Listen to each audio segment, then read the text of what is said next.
March 19th, 2020. Well, I mean, it's going to be March 20th by the time most of you are listening to this, because I'm recording this one, putting it together, the final touches on this Thursday evening heading into Friday. Just honestly, first off, thanks everyone for tuning in. Hope you're all you're doing well out there. It's just a crazy time in the world right now, and won't spend ton of time talking coronavirus stuff. With most of our different guests, the first few minutes we kind of just discuss how it impacts whatever we're talking about. So some of the guests on this show, which this is going to be just a packed show. I'm actually going to be posting 2 shows this weekend. There's going to be this show, and then there's going to be That's What G Said Past the Wire edition, where we have a full long interview with John Stetton, and John Stetton and I interview another. So you make sure to look for the next podcast, because there's going to be 2 shows. We have a lot of content. Instead of making like a 4 or 5 hour show, I decided we'll split them up. So some weeks it'll be like a Past the Wire segment. This week the interview just happened to go long, so we have a whole nother show coming out. Look for that one. On this episode, it's going to be Scott Shapiro talking about the Fairgrounds races. As of right now, Fairgrounds is still running. They're still planning to run their Louisiana Derby card. But earlier on today, a few jockeys have said they are done riding right now. And one of them is Irad Ortiz Jr., who is on a bunch of horses on that Fairgrounds card. So keep in mind, if they run, there are going to be a lot of changes there. We saw Aqueduct close down today. On Friday or on Thursday, we saw reports coming from Oaklawn that there were people there that tested positive for coronavirus over the weekend, which is just crazy to think about. Sean Payton was the one who was there, the head coach for the NFL New Orleans Saints. So we'll keep an eye on if they're going to continue to run. But we'll talk with Scott Shapiro. We'll talk Fairgrounds undercard. And then we'll talk Louisiana Derby. So we basically talk races 8, 9, 10, 11, and 12 Fairgrounds. And then Mike Gagliano, who did really well. Remember, we had him on to talk about the Risen Star and some of the races there. And he had won where he posted winners 3 times in a row. He came on the show with us, and then he gave us just a couple really, really nice selections there. And he picked the winners in both of the Risen Stars. So we had to bring him back to give his thoughts on a couple of the Louisiana Derby and a couple of the races on the undercard. We talk some Sam Houston Friday. We talk some Sam Houston Saturday, which is a big card at Sam Houston. They're still running right now. Andrew Champagne joins us to talk about the Sam Houston card. And then Chad Cooper. We basically discuss everything going on in the world of wrestling, because 2 things that have been kind of going steady as all the other sports have canceled and postponed over the last few weeks. It has been horse racing and wrestling. WWE, All Elite Wrestling. With Chad Cooper, we go over everything that happened on All Elite Wrestling Dynamite on Wednesday. We talk about what happened on WWE SmackDown last week, WWE Monday Night Raw on Monday, and we go through all of the projected matches, the new announcement about WrestleMania going to continue. It's going to be without fans, and it's going to be now a 2-night event from the WWE Performance Center. It's going to be April 4th and 5th. So WWE could have if that still is going to continue, they could have a huge weekend with not a lot going on. There could be a lot of eyes on that WWE show, which, is going to be on pay-per-view or the WWE Network, and we might catch a lot of fans or just a lot of random people who don't have much to watch that are tuning in. Rob Gronkowski will be hosting, and he's going to be part of the WWE now. Who knows what kind of capacity, but he's going to be hosting WrestleMania, which doesn't mean a whole lot more than he'll come out and talk a few times and maybe have one interaction with someone where he shoulder tackles them or something. But glad that there are some things still going out there. Hopefully everything continues to go safe, and we'll see how long it continues with horse racing. We'll see, and with wrestling. Those are two of my passions, and they're still trucking right now as everything else has had to close up shop. So let's just quick we're going to have a segment next week where we break down everything that's happened in the NFL as far as free agency so far. There's just been a ton of moves, but if you haven't been paying attention, Tom Brady is going to be a Tampa Bay Buccaneer. Phillip Rivers is playing for the Colts. Nick Foles just got traded to the Bears. Tyrod Taylor looks like he's going to be the starting quarterback for the Chargers. Todd Gurley just got released by the Rams. And Teddy Bridgewater is going to be the quarterback for the Carolina Panthers. So there have been a lot of big-name players that have moved in just the last few days. And we'll recap that. We'll have some guests on. We'll talk about which teams got better, which teams got worse, and who still has major holes to fill, and let's kind of look at how the rosters have shifted in a bit, but lots of NFL news. Let's get into our interviews now. We have a lot going on. It's going to be a really long show, so I'm going to try to get through it quickly. First up, our buddy Scott Shapiro, Bet America, Twin Spires, does a little work all over the place, and we focus in on the Fairgrounds card, races 8 through 12. Hope you enjoy this discussion with Scott Shapp. Very, very happy to welcome in a good friend of the show. I believe he's probably been on, if it's not the most, it's one of the most anyone that's been on That's What G Said podcast. And I appreciate you coming on right now, Scott, because it's a big day of the year. We've got 16 games going. 2 of them have just started. Everyone's looking at their brackets and stuff, man. Thanks for giving us a few minutes of your time on such a busy day, right? Man, I've never been so disappointed to come on to That's What G Said podcast. Right. I never would have accepted this invite if I had things the way I wanted it. But, glad to hear I'm amongst the league leaders in all G Said categories and trying to make the most of it. I was gonna say early shot for MVP. I mean, you're at least collecting the stats. You're building the numbers, so you're on the short list. I don't know if I do it with quality, but I'm going to do it with quantity at least. Hey, either one, one or the other, right? If it's not quality, we'll give you some quantity. So you mentioned it's just such a bummer. I mean, a bummer. This is such a big time in the world of sports, and unfortunately, with what's going on in the world, we always got to be rather safe than sorry. If we're a little overly cautious, and we look back, a few months from now, and say we were a little overly cautious, but we saved a ton of lives, you know what? That's fine by me, Scott. Yeah, it took a little while. Last week, at the beginning of the week, my thoughts were, hey, hopefully we can play the tournament in front of fans. And then 24 hours later, hopefully we can play the tournament. And then slowly I realized that playing the tournament was not the most pressing thing. We don't need to get too deep into, thoughts on this, but it's probably going to be a little bit of a haul ahead. I don't think we overreacted too much, especially with these sporting events. And it's just a disappointing.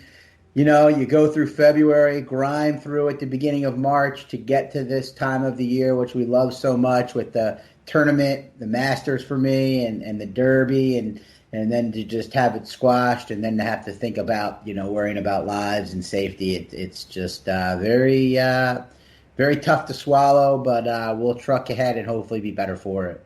Yeah, and what's, right now going to be going is horse racing. And honestly, I'm glad they're going still. I'm glad they've minimized the amount of people that are there. Horse racing is like a little bit different than the other sports, and I'm glad we have it to still keep going. But man, it just has really thrown a wrench in everything now when we look at a Derby prep coming up like this weekend, and it's like, so how does what are they prepping for? The September 5th Derby now, and we don't really know what the next few months are going to bring. So everything that's kind of rescheduled down the line is still up in the air. So it's just things are definitely going to be a little different now, especially in the world of horse racing, where we have like these routine schedules every year. We know what the preps going into their big races are. We know, especially the everybody points for the big Triple Crown races and those undercards and then the Breeders' Cup. So it's going to be a completely different dynamic this year. And, we got a really good card at Fairgrounds to look at. It seems like most of the big tracks are still running out there. Yeah, and just to speak on the general thing, I think it's nice, as long as we're doing it in a safe manner, to be able to keep running the way we are, obviously for the people that are involved in the industry and make their living doing it, which, to an extent, or for more than extent, I'm involved, you're involved, but even the people that are on the backstretch, and what people have to understand if they have any questions about it is, most of the people that are on site are going to be there if they stop racing. Right. They're caring for the animals. So they're not stopping that. I think as long as we go, where other businesses other than the real mandatory ones are running, I think horse racing should fit into that dynamic. And thankfully, not only from an income and career perspective, but just from a sake, I've been busy this week. So with all the racing and few more people wanting to talk racing that normally. I think I've got 5 interviews lined up today. Yeah, which is great for us. So it's not only good for us in terms of the pushing the sport, but just keeping us occupied.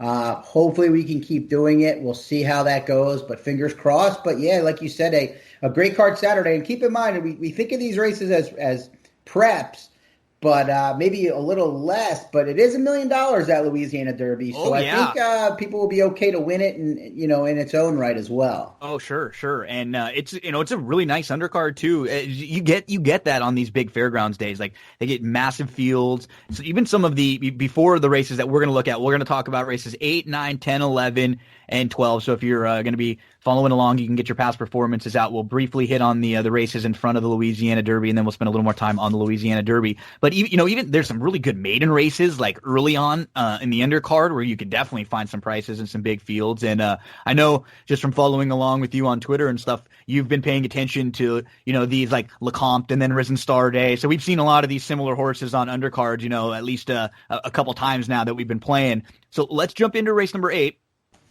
This one, they'll be going a mile and a 16th on the turf course. It's the Tom Benson Memorial, and these are fillies and mares. And, at first glance to me, it doesn't look like there's a whole ton of speed in here. I would agree with that wholeheartedly.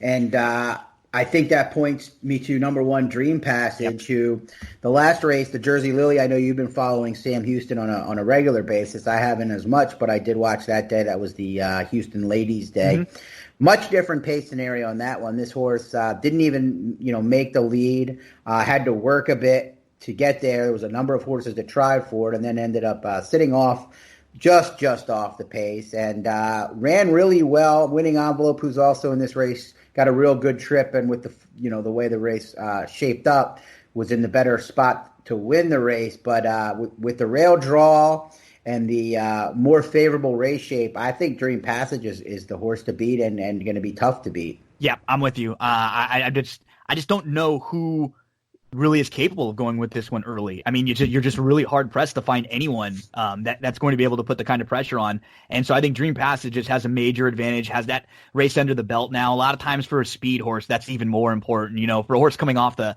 pace a little bit, they don't always need that first race because they don't run kind of as hard throughout the entire race. When you have a speed horse, and especially one that you mentioned who couldn't really get the easy type lead that she should be able to get in here, I think she's going to be really tough. So another horse, I'll definitely use her on top, and then I would play her to win if we can get the right kind of price on her. Like maybe, I don't know, anything like 3-1 or over, I guess would be okay with me. I wouldn't be shocked if she gets played a little because people will see she's probably the lone speed. But other prices that I might use if I'm playing some tries and exotics. I thought the 5, who could actually sit a little bit closer than she did last time out. She's not like a speed demon, but she might be maybe closest behind Dream Passage and just be able to kind of lope along behind. Maybe the 4 steps forward, second time in the U.S. And then, the 11, you're talking about Sam Houston a little bit. I'm going to use the 11 Santino in some exotics. She won a race at Sam Houston, and, it looked just like she kind of sat a trip just off, but she was really, really wide all the way around.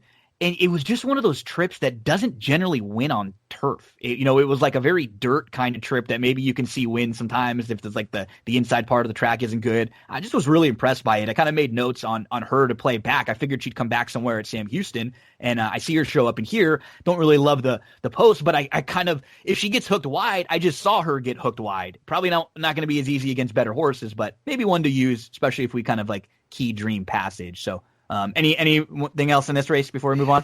Yeah, I think you mentioned good info there with number 5, Not a Prada Price, who got off to a poor start. I think the move to Brian Hernandez Jr., if there's one thing I've learned in Louisville, I've become friendly with Brian, and he is a very mentally savvy jockey. He does the work. He can have the handicapping conversations with you. And I can promise you he's reading the form. And he realizes there's not a lot of speed in this race. So I would expect him to kind of have this horse sitting second off of Dream Passage. Maybe sneaky, probably not good enough to win, but if Dream Passage is maybe taking a step backwards as a 6-year-old mare, which is possible, maybe he could be sneaky. And then I do want to give a little bit of a shout out to number 8, She's on the Warpath. Horse that's maybe amongst all of these, one of the ones on the upswing. Didn't like this horse at all at 16-1 last time out on February 15th. And she made me look silly that day. It was a real good ride and trip by Chantel Sutherland. But maybe this is a horse that's improving, and I do think she shows the ability to be able to sit up closer if need be, and is 2 for 3 over the fairgrounds turf. Yeah, it's a fun little 8th race there, going to mile and 16th on the grass. Let's move to race number 9. I thought there are some real interesting horses in here to use, or to just in general. So we have By My Standards, who I guess I'd be a little surprised if he's 6-1. He was pretty impressive in winning his comeback race, and he was actually kind of like a buzz horse. I remember going into the Derby, there were kind of a lot of people that started liking the way he was training. And he won on Louisiana Derby Day last year, winning the Louisiana Derby. He loves this racetrack. I think he's going to be one of the ones. And then you obviously got to mention Silver Dust, who he's really consistent, really good. He's maturing as he's getting older, but he has to prove it going this long. This might be a little farther than he wants, but I think he's better now than he was before. So I'm not totally against him getting the distance. And then you have Fearless, who is kind of a strange horse who really kind of freaked last time out and was good in the debut, just looked like a horse who wanted to go a little longer. Those are the 3 that I'm assuming will take the bulk of the money in here. Yeah, I agree with you. I think the question on Silver Dust is the distance. Should get a really good trip. It looks to me like Fearless, who I've tried to beat 2 times at Gulfstream Park unsuccessfully. Last time was, like you said, freaked is a good word. That was extremely impressive. You always have to wonder.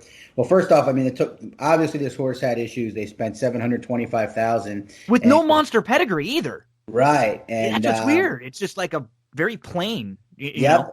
And then it took till December of his 3-year-old campaign for Todd Pletcher, whose goal with just about every horse sent to his barn is to win the Derby. Took him a while, but he's sure come around. You just always have to question whether this Gulfstream Park form translates elsewhere. What stays at Gulfstream, or what happens at Gulfstream often stays at Gulfstream. Expect him to be on the lead. And then you have Silver Dust or Gunnett from the outside, who is a mental midget but has some talent, but $2.6 million. Glad that wasn't my money, Gino. But Silver Dust should get the trip right behind them, and like you said, is continuing to win races. You mentioned, I think this is a race where it's tough. I want to toss Silver Dust and go with Fearless and By My Standards, but I don't know how I'm going to approach it it is the start of the All Stakes Pick 4. Not a race where I love anybody. By My Standards, like you said, 6-1 on the line, not going to happen. I'd be surprised if he's higher than 3-1. Okay, I'm going to give a look to Lone Sailor in here. I actually think he might float up a little bit in price because I'm expecting By My Standards to get money. Silver Dust is no doubt going to get money, and Fearless is going to get money with the big figs. I look at Lone Sailor, who went to Korea, came back, so absolutely needed that December 21st race right here at Fairgrounds in the slop, and it was pretty good. Was third in that race, and the 2 horses who were in front came back to win next out. We saw Blended Citizen come back to win. We saw Pioneer Spirit come back to win the 5th season, and then was just third in the Essex last weekend over at Oaklawn Park. And then what I like is in the Oaklawn Park win, Lone Sailor was on the inside, was, early, but then was able to angle outside like a big wide move. And then he struck the front, and it looked like I thought he was done, but then he kept going. I thought it was really impressive. He put, another rival away late. It was, to me, this is, I think, one of the first times I'll ever play this horse. And I think it's just because he's a little sneaky price. He's kind of rounding in to form. He's going to go third off the bench. He could take another step forward, and he's won really well at this trip. And if Silver Dust gets caught up a little too much early on, and I think By My Standards, is probably going to be really close also, we could have those 2 and Fearless pushing it, and then maybe Lone Sailor comes flying. If I get 6-1, I think we might get something like 10-1. on Yeah, Lone Sailor, you know? you're gonna get more. I think I'd give him a little bit more of a look if there's an off track, which is Sure. possible. Yeah. I don't know if I can use him on a fast track. His best races are over the off track, and I do think he might have been better earlier in his career. But I do think you're going to get. I don't think he's going to be 6-1. It's kind of.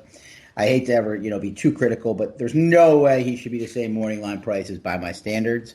Yeah. I'll give you a price, probably more of an underneath horse, but I do think number 4, Chess Chief, should get the right Yeah. trip, has run well over this course, and might be getting a little bit better. He ran big. Last 4 races or 5 races have all been good. The Travers Yeah. was up against it, so I thought Chess Chief might be a little bit interesting of a price Yeah, horse. he just got thrown a little to the wolves early last year, and he didn't get completely demolished in a lot of those No. races too. Yeah, not all. It's not all linear for every horse. Sometimes they get Yep. it. Sometimes they need a little more time. It's just a step forward, a step backwards, 2 step forwards. As we step forward into race number 10 in here, I kind of like a horse. I don't know what price we'll get on him, but I feel like, to me, this feels like a really good spot for Instilled Regard, who comes out of that Zulu Alpha race. Zulu's Alpha was one of those horses that I've always tried to play against. In the last couple races, he's just turned into an absolute monster. He got a great run through on the rail, but he was really, really good that day.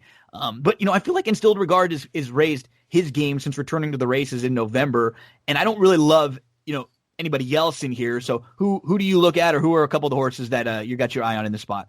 I think you mentioned the horse that gunned ahead would be my top pick in the race. That's Instilled Regard. He did get a good run, too, back in the Fort Lauderdale, but that's not surprising when you have a Erod Ortiz Jr. on a Chad Brown horse that can relax. And the Pegasus World Cup, obviously a better field than this, ran a very credible third, career best Brisnet speed reading. I'm not sure how the other ones read, but 108, significantly best. So Got a Chad's massive buyer too, yeah.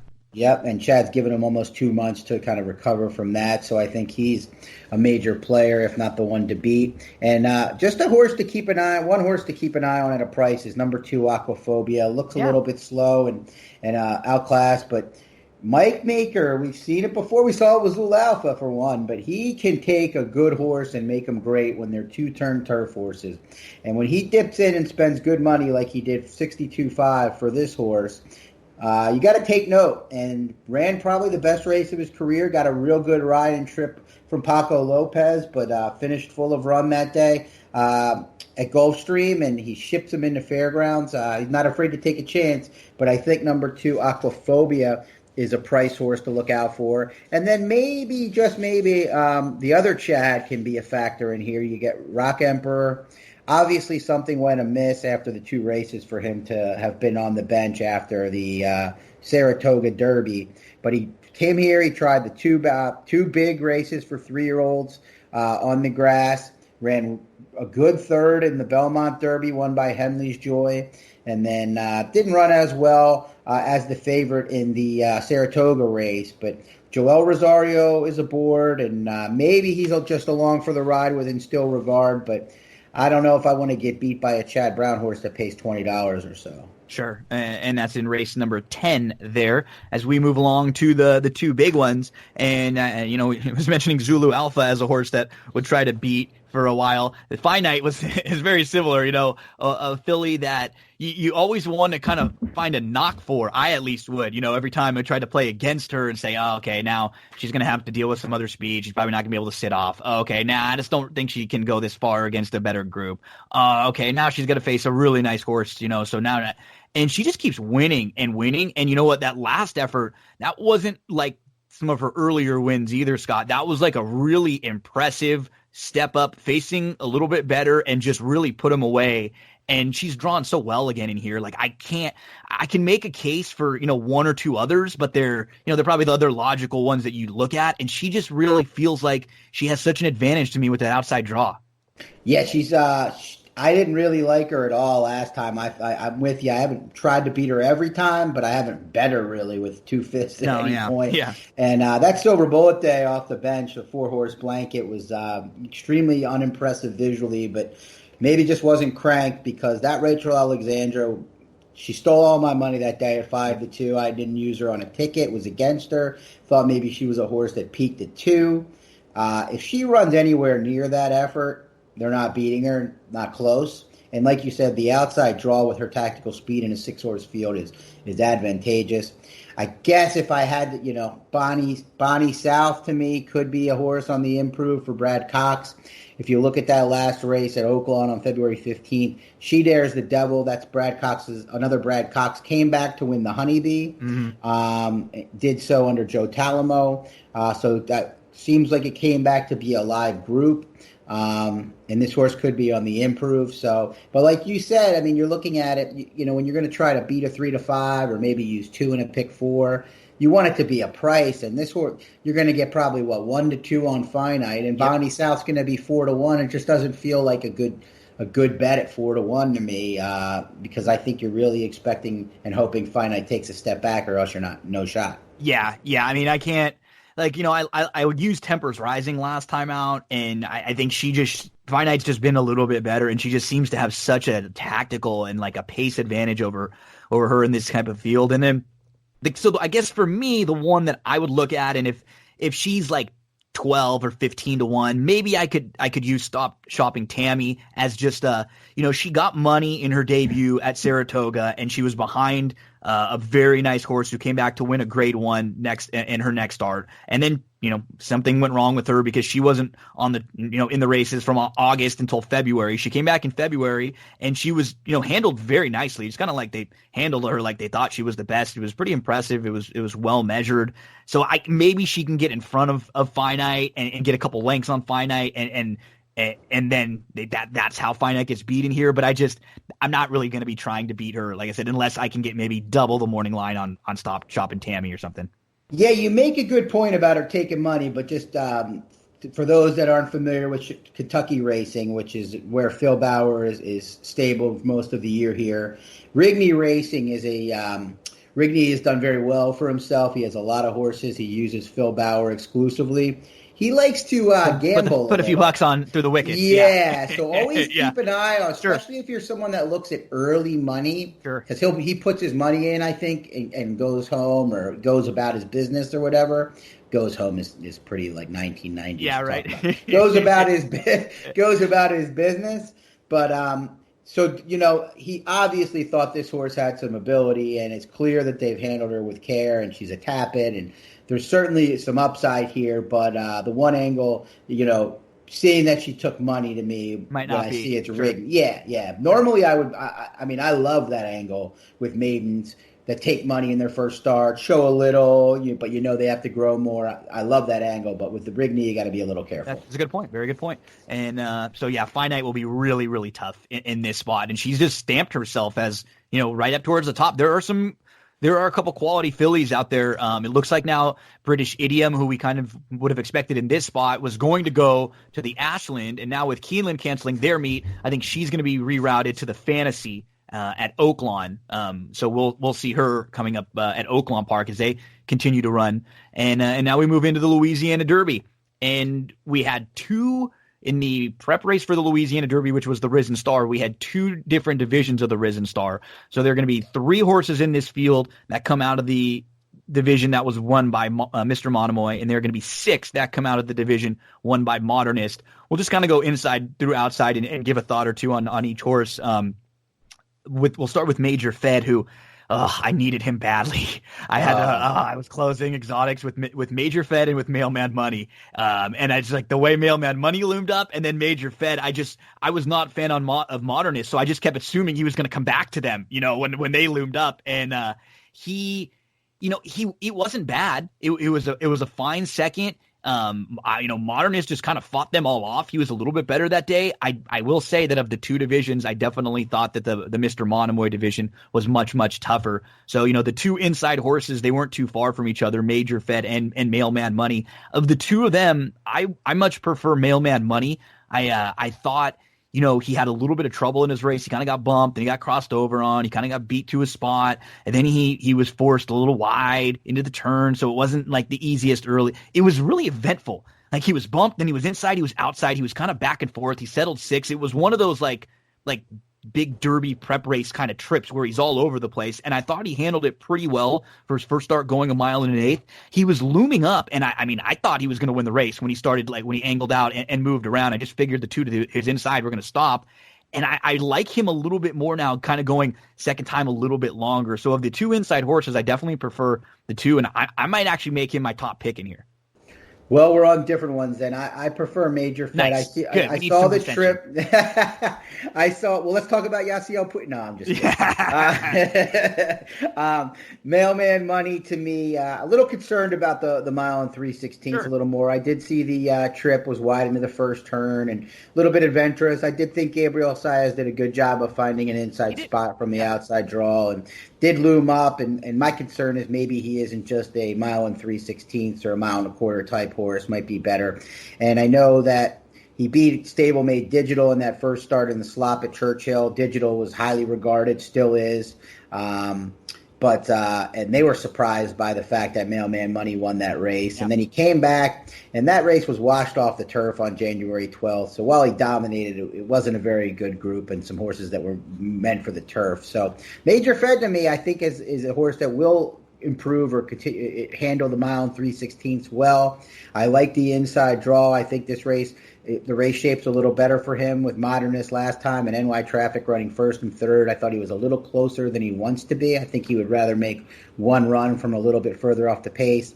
And, you lose Le Peruta and Forcible, but I think Joel Rosario's fit this horse even better. Yeah, so I'm high on Major Fed. I think I'm going to make him my lukewarm top pick. So interesting. Oh, nice. That we're jumping out with this inside part of the field and both high on one of the horses. There we go.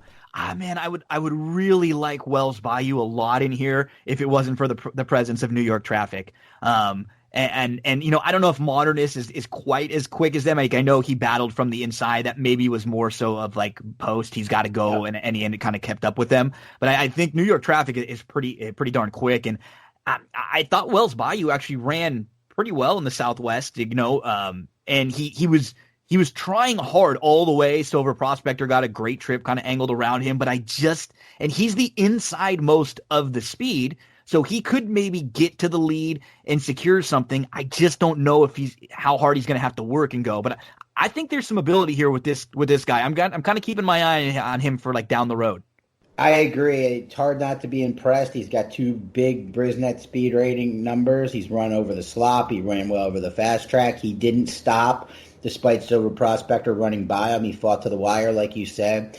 If I'm spreading in horizontals, even 3 or 4 deep, I'm going to use them because sure, me too. If New York Traffic happen to miss the break, or I know they're putting the blinkers on them, but maybe Louis Saez is a little more. Who knows? He's on the outside. If for some reason Wells Bayou makes a lone lead, he's going to be very, very tough to catch in this spot. So I think the talent's there. I pretty much agree with you on everything you said. Yeah, I think I have him in like third or fourth in here. And I'm similar with you. Like if I'm spreading, which I'll probably be using a few in here, I'll definitely be using him. Chestertown comes out of a race where there are actually 3 horses in this race that come out of that same optional claimer first level allowance.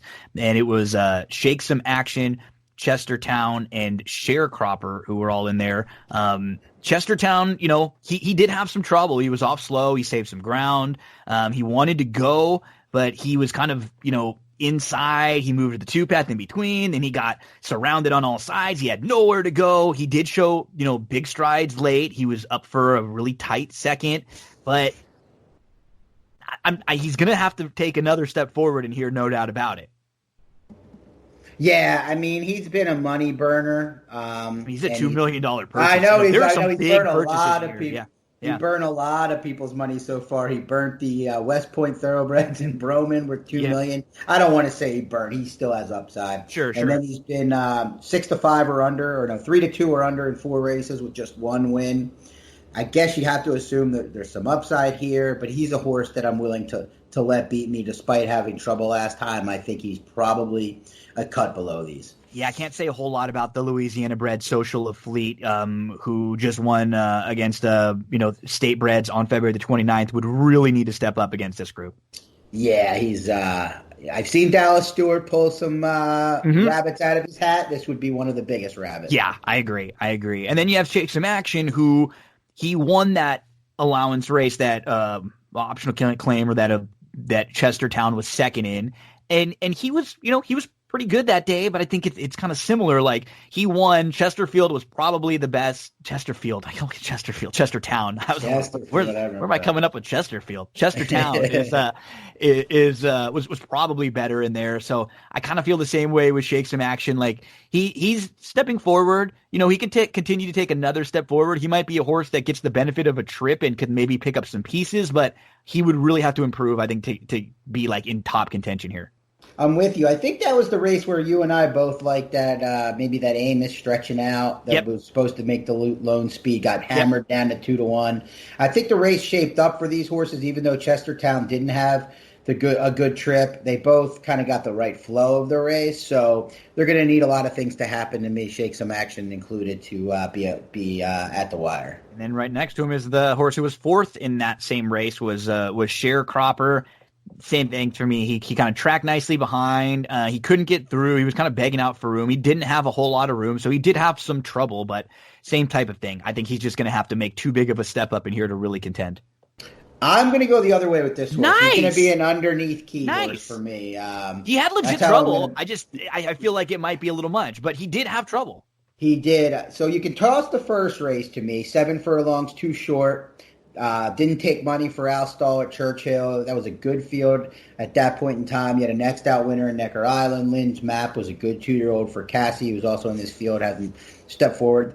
Next time out, I was very, very impressed with that effort at 19-1 when he ran down that field. So Union came back to win. Accession, we've seen not Steve Asmussen's best horse, but just ran a real good second. Yeah, he did. In the Rebel. So I really liked the way this horse finished that day. It wasn't like the race collapsed. He was really the only one that really closed from well out of it. And then, like you said, there was significant trouble in a race off the bench. This horse, Spendthrift Farm, $600,000. The dam was 4 for 23. Won the Lady's Secret in Monmouth. So there's some class on the dam side. And I just think this horse can take a step forward on the stretch out to a little more ground. So winning the race would be pretty surprising, but I think this is a kind of horse that if you're someone that likes to key horses for 3rd and 4th in the super type thing or 3rd in the try at prices to kind of give you a shot to blow up on those tickets, I think this is a horse that I'm going to be doing that with, and maybe you can too. Nice. Sharecropper. Yeah, I don't really have knocks on him, especially like I'm not going to knock a horse that's going to be a price with upside. That's the thing. Exactly. Like if we're talking about a horse who's like 7-2 like, with his same form and that you know, then we're saying, okay, maybe there's others to like, but when you were 21 like this, then sure, you know, especially for bottom of exotics, and race shape too with a lot of these, like how horses that we don't think have a problem getting the extra distance now. You know, this is a 1 3/16 now, so they are at stretch getting a little more distance. And, you know, it's tough at a racetrack like Louisiana Downs with that, or Louisiana and a fairgrounds in Louisiana with that really, really long stretch. Because, you know, that makes it seem even longer for some of these horses who kind of turn for home and feel like they don't have that far to go. And then boom, they kind of start hitting a wall. You know, Royal Act, he tried the dirt for the first time. And he was behind 1,000 Words, who had been very workmanlike for Baffert, and it was kind of flat last time out, and didn't really get great pace shape. But I could go either way with this horse. I don't love him. I don't really have anything against him. Where do you stand with Royal Act? Probably up against it. The race did come back pretty fast, especially on the rags. Yeah, the rags, which is what I look at a lot for performance ratings, came back fast. It was first-time blinkers. Before I saw that rags number, I really was unimpressed. Not unimpressed, but for this level, I wasn't considering. It's interesting. I think there's one American Pharaoh that's won on the dirt. Did I see that correctly? Did you see anything like that? Not many. Yeah. So I think it's a bit of a reach, but another one where the price will be there, especially with out-of-town connections that people in Louisiana probably aren't that familiar with, especially the rider Abel Cedillo, who's capable. I hope the horse next to him doesn't take too much money, because I kind of want to sneak him into some of my exotics. I think he's a little bit better than some of his like numbers and figures would suggest. He's kind of a grindy type. He actually reminds me a little bit of Enforceable, who's going to be right next door to him. He doesn't, you know, I don't know if he's the type of horse who can kind of be like maneuvered around if he gets into trouble or into traffic, but if he's able to kind of stay in the clear and just kind of get a hold and make one run wherever it be. I don't think he has to be way out of it. I don't think he doesn't have speed, but I think you can kind of place him maybe in the middle, but he just seems like you don't want to get stopped and started with him, but I do like him. I do think there's some ability there, and I have no issues with him getting distance. Yeah, that's the thing. I think it's not a problem. You just watch his stride. You look at his pedigree. Getting the distance won't be an issue. Whether he has the punch to make a winning move is another question. Good word, punch. Yeah, and if he could avoid, and he can be closer than he was last time, where he was dead last. I would have liked to have seen him maybe get second in that race if he's going to be a real good horse. Hop in a little bit late too. Even he's just very grindy. He is, But I wouldn't leave him out underneath for sure.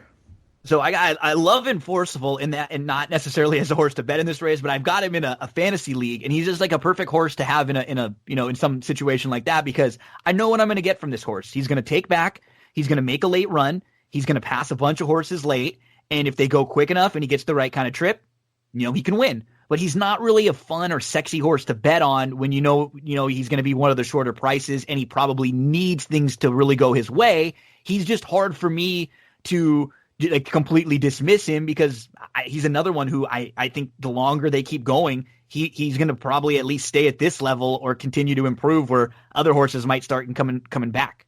Yeah, very well said. The distance, another horse that I'm not concerned about getting the extra distance. I like the way Julien Leparoux fits this horse. His Lecomte, he got the favorable setup. I thought last time's Risen Star was probably just as good of an effort when the track was speed favoring and the race was really dominated by Mr. Monomoy on the front end. He still made a nice middle move and finished pretty well in that race, actually very well in that race. I'm not willing to toss him. I wouldn't be willing to bet him to win by any stretch. He's going to need to get the trip and get the right flow of the race. But I have him in my top 10 for the Derby. Obviously, a lot of the variables now come into play with how long, with it being in September. But just in terms of talent and where he's at right now, I think he's the deserving favorite. And I'll be including him in my wagers. And then next to him is a horse who, is one of the most important horses in the race. And it's not even if he wins it or not, but I think we're both assuming that, Wells Bayou from the inside, they have to say, we're going to try to get over to the rail, and we're going to go real quick early. And if New York Traffic breaks with him and pushes him, he can change the whole complexion of the race. If he tries to sit off a little bit and he lets Wells Bayou sneak away, that changes everything. He's a really important horse in this race. He is. Maybe we're dismissing him because it sounds like you're with me where you're not going to use him. Yeah. And I mean, these Gulfstream I guess he only had the one race at Gulfstream, and he was pretty dominant that day. Group wasn't that great, but it wasn't terrible. But yeah, he's going to be a very key. And I might have thought that maybe they would have tried to sit just off, but it's weird. They had blinkers. Sure. He's had them before, but just in his first start. So it's hard for me to think maybe, for on occasion, those blinkers maybe relax the horse, certain horses. But it seems like from the outside, his style, he's going to have to go. And we're very similar in here. I think he's a very nice horse. I just, and if Wells Bayou wasn't in here, I would kind of feel similar about him. Like I would give him much more of a shot to hit the board or to maybe get out front and get settled and to grab a piece, But I think with that horse, and obviously with Modernist court to his outside, and drawn there, we'll get to Modernist in a second. Just can't see it being that easy for New York Traffic or him getting the kind of trip that I envision he'd need to win this race. Then you have Lynn's Map. I mean, he had a really tough trip last time out. I don't know if that means he's good enough to come back here and win, but they've always been very high on this horse, and I wouldn't be shocked to see him run a lot better in here. And I'm not against him, and I don't think he'll be that big of a price as he is. Well, I bet this horse 2 times in a row and didn't really have an excuse. I made an excuse for him in the Smarty Jones because I made the excuse that it might have been the muddy track. But he sat right off of a slow pace, wire-to-wire winner, Gold Street. Should have run better that day. Then came back last time. I couldn't believe he was 18-1 in that second division you talked about. I thought it was I wasn't crazy about the group going in. I thought he was a major player, took absolutely no money. I think he was 5 or 6-1 on the morning line and had some trouble, but just never. I mean, I don't know what Corey really was doing. He was all over the place. He was in the back. He doesn't need to be sitting last early. No, I mean, he just took no. him right to the back. So not surprised. I don't know. Does Landry have another mountain here? No. So No. clearly, Mark Cassie wasn't impressed with that. No. Big No, I mean, Corey he Landry got fan. out But of yeah. the spot, and then he had to hang inside right away. And it wasn't an easy start. He ended up last. He was 10 plus off, and then he starts to move well from the back up the inside. But then he has to alter course again. He almost bumps into a rival. Then he's in between horses, and he actually really started to get rolling late. But there were just it seemed like every lane he was picking was just a lane that would close up. The spot would close. He would get into traffic. It was just not a very fun trip. Yeah, and that's the way Corey, great rider, especially here locally at Churchill Downs. So, but he'll play that game. He learned, Calvin Burrell type, Pat Day type game where you're sitting on the rail because it's really advantageous at Churchill. Most places it is, but here, if that rail opens, so he'll play that game where he's willing to take that chance. But didn't work out well that day. I'm glad you mentioned him because I hadn't really kind of was dismissing him. If 30-1 on the morning line. I'm going to spread in the pick 4 in this race. I got to continue to use him. Yeah, you got to come back. Yeah. Even if he's half of that, 15 to 20, you got to give him one more shot because he did have a legit excuse. And you know what? You looking up and down this race, and I think it's a contentious race, but I don't know if there's anybody in here that I'm like terrified of. Yeah, that's very true. It'll be interesting to see what kind of the trip works out because he draws in between New York Traffic and Modernist, so it could get a little tricky there. Yep. Unless New York Traffic goes very fast, then it could work out well for him. But that's one thing to keep in mind. And then I know a horse that you've been very high on for a while, Silver State, who, he took another small step forward last time out. I don't think there's anything bad to say about his race. I mean, it was. I didn't love it. He takes another small step forward. He's probably still in contention, and he hasn't done a whole lot wrong. But I expected him to run better that day. I did as well. I found reasons to make excuses for him. He lost by a nose that day to Necker Island at Churchill, didn't get off to a great start, then comes back in the Lecomte where I really liked him. And I just thought Julien Leparoux got the jump on Ricardo Santana Jr. that day. I thought they both ran very similar races with the right setup. Just really thought it was his day in the Risen Star. I really can't find an excuse. He was a little wide, and of course the race was won by a front runner. But for him to not outfinish Enforceable that day was where I really struggle. And I wish I have a few bucks on him at 50-1 to win the Derby. Maybe the extra time will get him the prize. If the ticket was a paper ticket, I might have put it on the floor already. Yeah. Silver State. Yeah. I think you took most of the what I was going to say. If we look at Modernist, I look back at the track, and now you have Modernist and Mr. Monomoy, who both, basically won on the lead. And I wasn't high on Modernist at all going in. I'm going to probably play against him in this spot again, too. But I do want to give him some credit and some respect because he definitely earned it.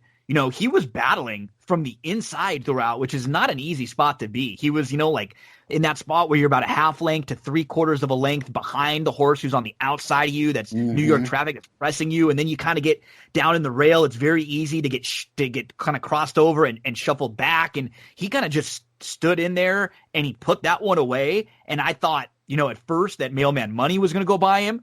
And then I thought that Major Fed was going to go by him. And he continued to hold them all off. He was very impressive. I still kind of want to make him prove it to me again.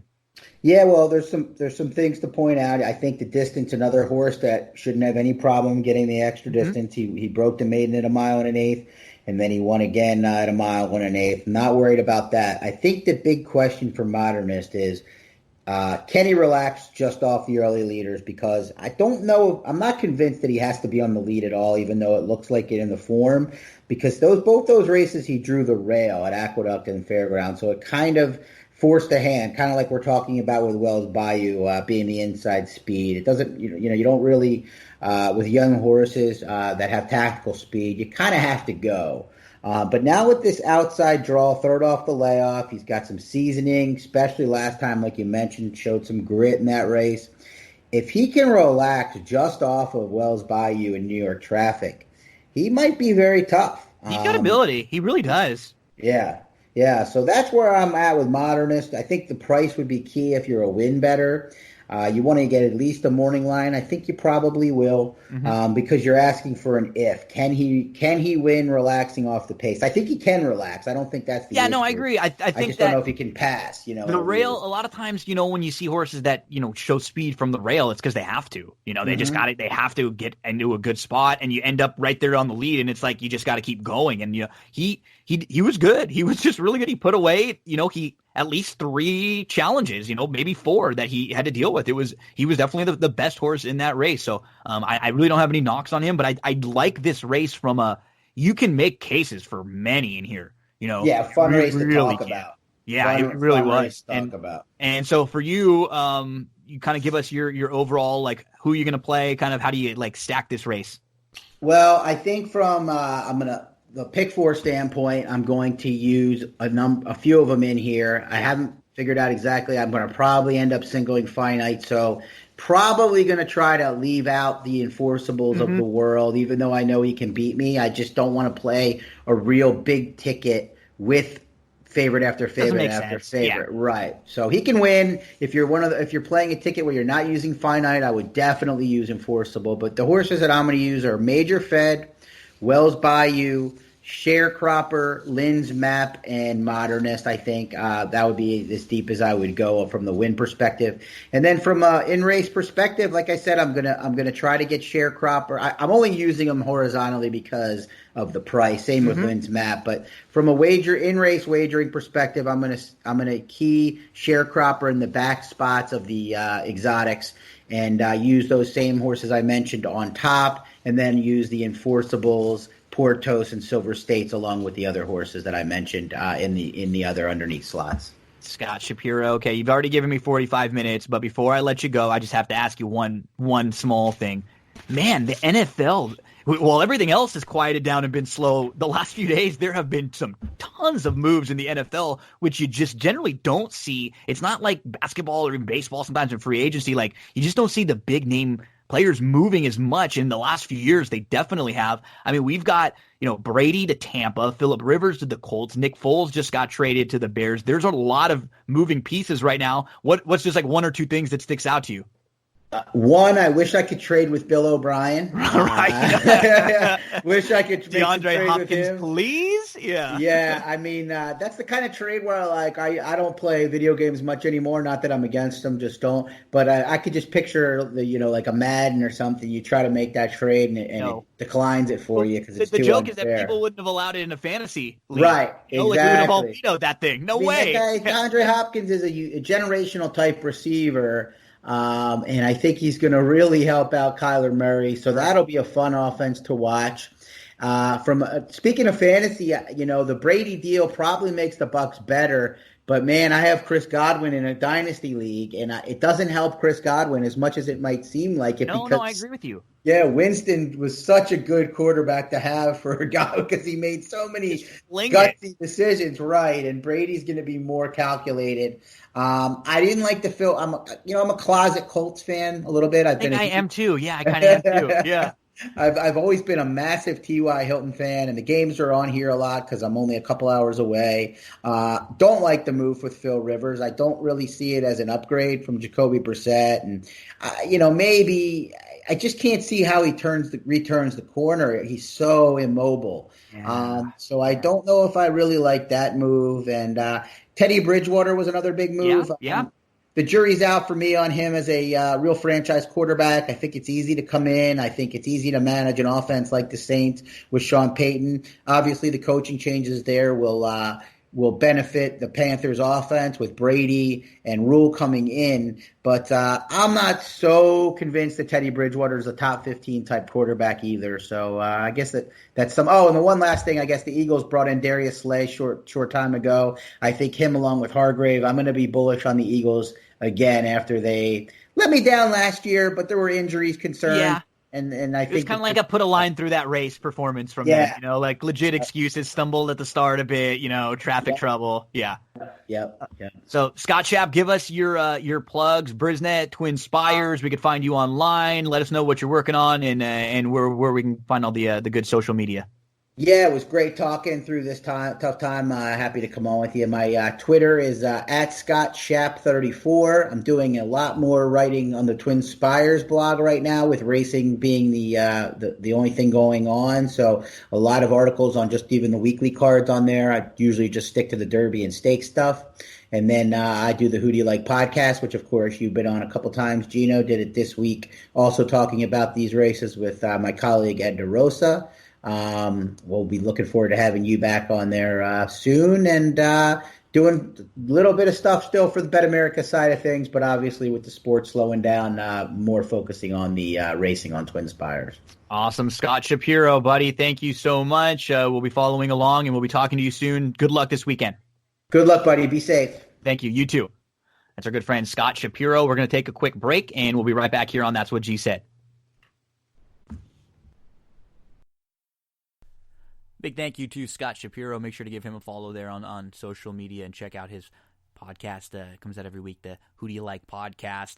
Up next, we're going to continue on with the Fairgrounds talk. Mike Gagliano, who just did a great job last time, giving us the winners of both divisions of the Risen Star, and he had to come back and see if he could do it again on a big Fairgrounds Louisiana Derby card. So up next, Mike Gagliano.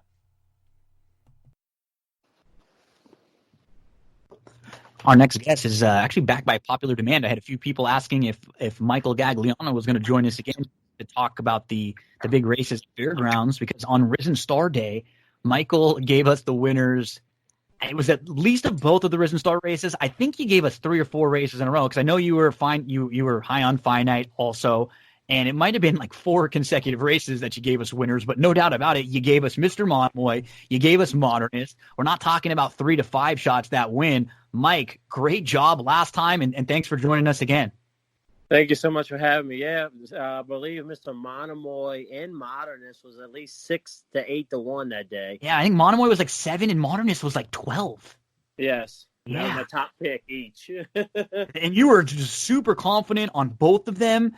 And so we won't, this week coming up, we won't have 2 divisions of a Louisiana Derby, but we will have a massive field that kind of combines both of them.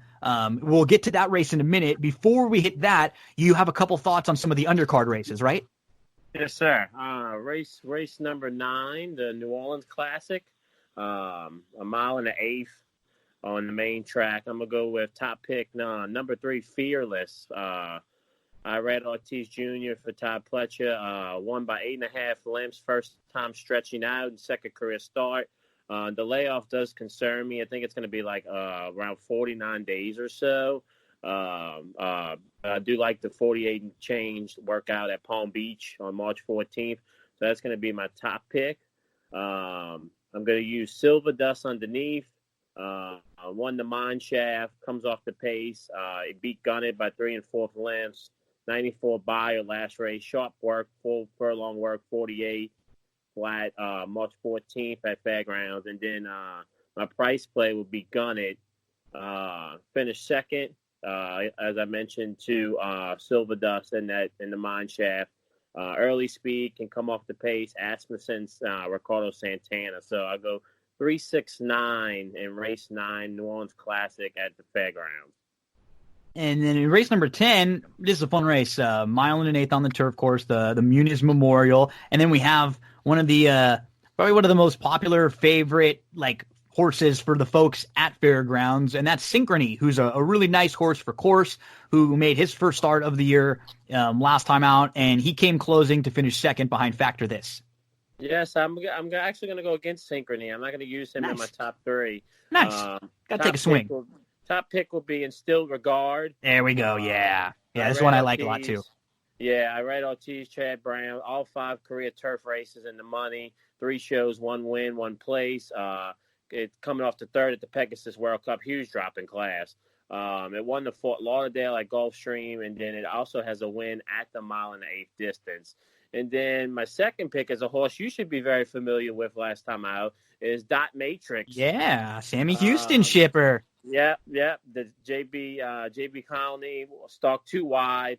The third place finishes is in this race, I believe, as well. Marzo, who's also in the same race. 2 for 3 at the distance. All starts in the money at Fairgrounds. So I do like Dot Matrix here at a price. And then my third pick will be Factor This. Well rated inside last time out. Both starts in the money at Fairgrounds. 2 wins at the distance. 1 Fairgrounds last time out over Synchrony. He won the stakes race last time out. Risen Star Day over Synchrony. So I like In Still Regard, Dot Matrix, and Factor This at Mervyn Muniz Memorial Grade 2, 300,000 race 10. Yeah, we're in complete agreement here. I love Instilled Regard. So let's try to go against Synchrony, and hopefully we can get Instilled Regard home in that 10th race.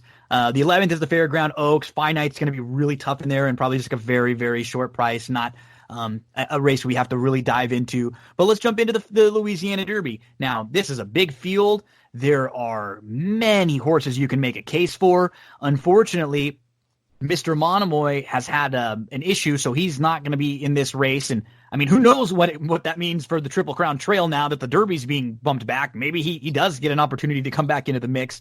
But your other winner, Modernist, is in here. He's drawn all the way to the outside, so it might be a little tough for him. But where do you start in here? This is just a really, really fun race. And I'm going to go with a price play. My top pick is Wells Bayou. Nice. I'm going to go 8-1. Still green. I like the race again in the Southwest. He raced well. Ideal inside post draw in that race. He's got early speed. He could go gate to wire. 101 speed figure in the Southwest. I thought he outran his odds in that race. I thought he should have won the race, but I mean, he battled too. Yeah, he did battle. I do like Modernist. I think the added distance, because the Louisiana Derby's got added distance this year to 1 mile and 3/16. I do think he's going to have to come running out the gate to get out that 14th hole. But I do like the Risen Star race, like I said. So I do think he can get in the money. I don't know about winning. And then I'll give you a longer shot. I like Royal Act and Cedillo and Peter Urton. And I'm not huge on California shippers. We talk about this all the time, me and you. The 2 triple-digit figures from California, 100 for the fifth and the Eddie Logan. That was a good race. I thought he ran well. And then he had a second in a Robert B. Lewis. That was a 106 buyer. Son of American Pharaoh. He's worked 23 furlongs since that second in Robert B. Lewis and 3 straight 6 furlong drills. He's coming in sharp.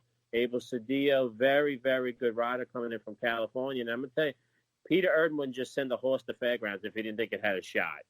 So let's go with Wells Bayou on top, Modernist underneath, and then Royal Act underneath as well. Which is great. That's what's so fun. You come with some prices. You come with a strong opinion here. So a couple different horses to use for Mike, and it's crazy out there, Mike. Hopefully we'll have in the next few weeks races to continue to talk about. But we're recording this at like 4:30 Eastern time on Thursday, and as we're recording, Aqueduct unfortunately just had to cancel their racetrack because somebody at Belmont tested positive for the coronavirus, and now the head coach of one of the teams that you follow very closely, Sean Payton, attended a race at Oaklawn Park on Saturday, felt like he was coming down with a cold and it wasn't feeling right. He got tested and is now found to have the coronavirus. Sounds like he's feeling better, but you have to wonder what Oaklawn's going to do now. It's just a crazy world that we're living in right now. We just kind of hope everybody stays safe and stays sane. Just keep washing your hands and practice social distancing. I know it sucks being inside, but just put some money in your racing account and do some racing and follow Gino's picks from Sam Houston on the weekend, because this man hit some pick threes and pick fours, I tell you.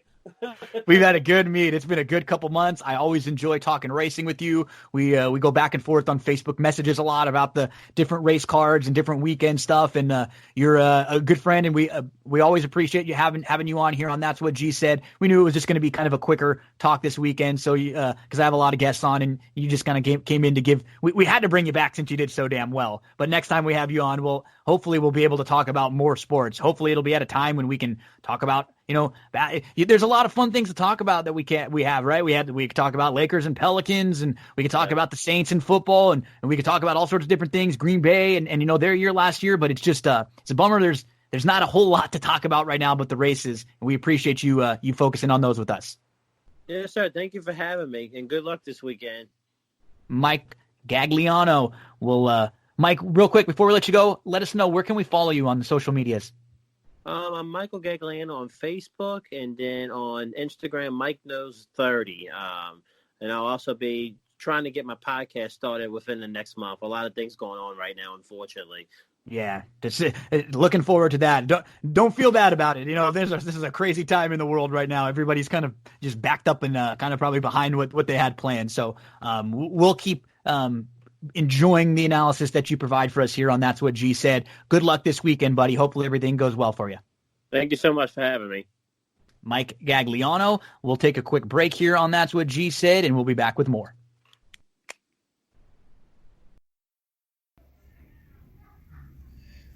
One of the sponsors of That's What G Said podcast is Cindy Carava, full-service realtor, and I am here over in Glendora at Coldwell Banker with Cindy Carava. Cindy, how was 2019 for you? Tell us a little bit about what kind of stuff you were working on. Hi, Gino. Thanks for having me. 2019 was just really great. I had a great year selling homes all the way from Altadena, Arcadia, Monrovia, out to Upland and Ontario just recently. The market has been really good. We're looking forward to 2020 with an increase in home prices about 5.8% this year, opposed to last year where it was a little softer. We saw more like homes averaging about 3.5% in increase in value. It's also looking great for buyers. The interest rates right now are going to be staying under 4%. So if you've been on the fence about thinking about buying a home, now is the time to do so, with interest rates still staying low. And you offer more services than just the buying, selling, and leasing homes. Tell us about some of the other services that you offer and what a full-service realtor really is. So you're right, Gino. Besides me being a full-service realtor of finding properties for my clients to buy or selling their homes or finding rentals for them, I also have a plethora of resources like handyman, contractors, electricians, plumbers. Like I said, if you're thinking about getting a home loan, I actually work with 2 great lenders that I can recommend to anybody. And you're all over the internet, social media, websites. Let us know some of the places where we can find you. I know I've seen some reviews on Yelp and on Zillow. Everyone always has positive things to say. Everybody hears me raving about you all the time. But where can everyone else find out information about you or contact? Thank you, Gino. Yeah, I am on Facebook and Instagram and LinkedIn. And you can contact me on my website, which is www.cindycarava.com, or my email, which is cindyc.realtor@gmail.com, or feel free to call or text me on my cell phone, which is 626-394-6400. Cindy is awesome. She's one of the kindest and most genuine people I've ever met. I promise you, you will enjoy every minute you interact with her. So thank you very much, Cindy. Appreciate all of your support from That's What G Said podcast. Thank you, Gino. Have a great day, everyone. Okay, let's get into big thank you to Mike.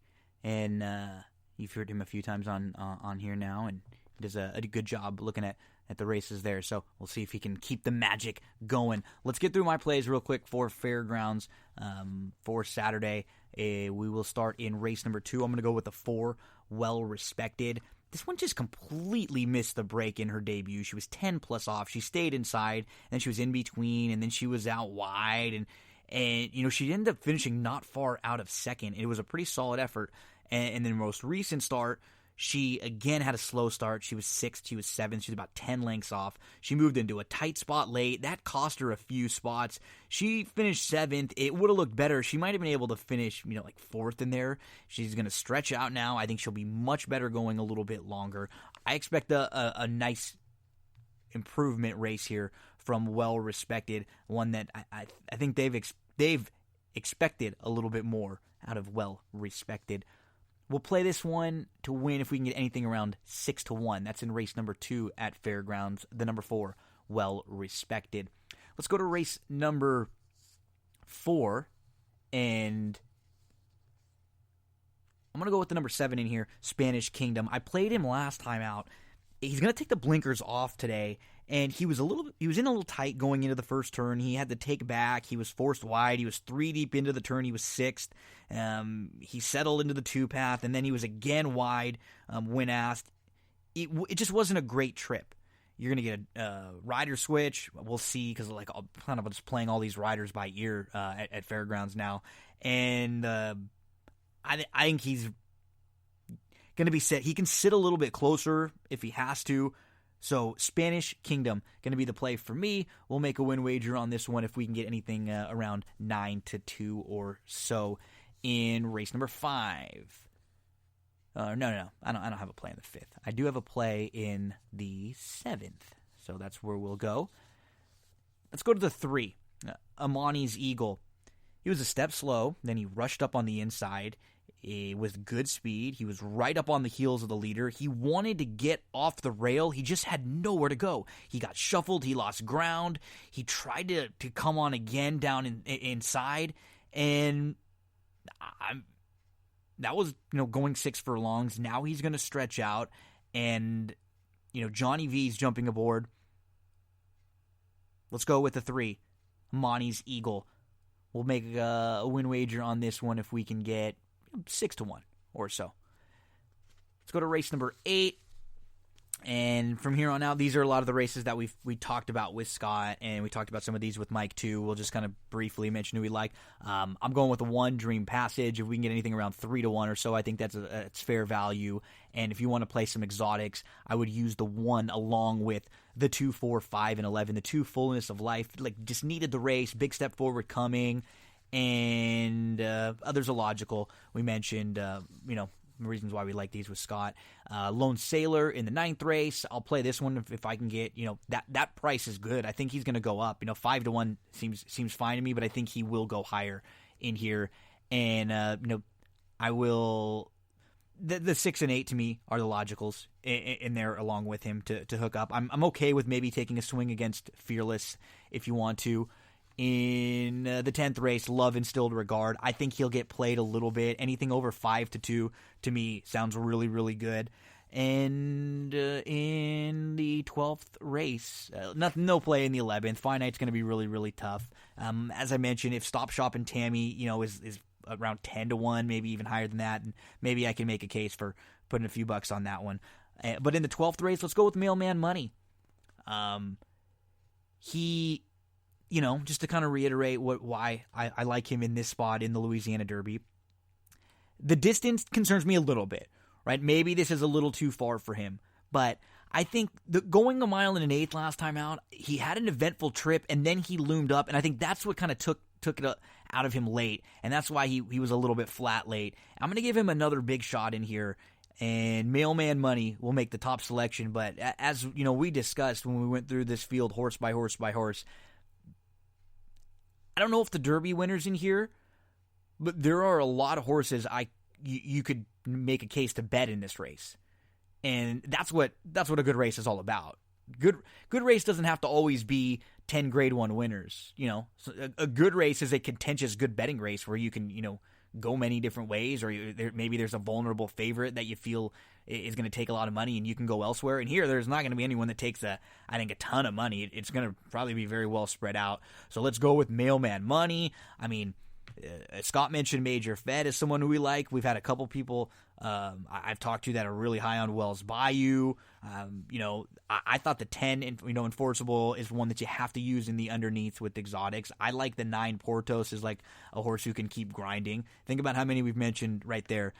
I guess for me, the way that I'll kind of stack this race with the tier, I'll go 2, 10, 3, 9, 12, 13. And then if I was going to go deeper, that's where I would go the inside and the outside with Major Fed and Modernist. But just a race that I like from a betting standpoint there. So Mailman Money we'll play and hope he wins the Louisiana. Sam Houston for Friday. Get your past performances out for March the 20th, and then we'll bring on Andrew for the interview to talk about Saturday, and then after that I'll kind of quickly go through my Saturday plays. So in race number 2 I'm going to go with the 6 in here, Sunrise Countessa. She was tracking, and she got stuck inside. She was 9 length, off towards the back. And then she moved through into a really tight spot. She was always traveling well. She stayed inside. She ran into some traffic, and she got crossed over on. She's 0 for 8 at Sam Houston. She has a 2nd and 3/3. But when you dig into those races a little bit, the form is better than looks because than just at first glance.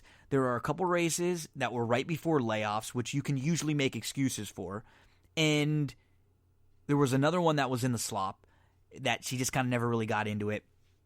So, when you're able to make excuses for a few of them, I think she's rounding into form nicely. She looks like she could be ready to take a step forward here, making her 3rd start. She put 2 starts together real quick, and now she's had a month off to get ready. And if the race shapes up for her, she could win this thing.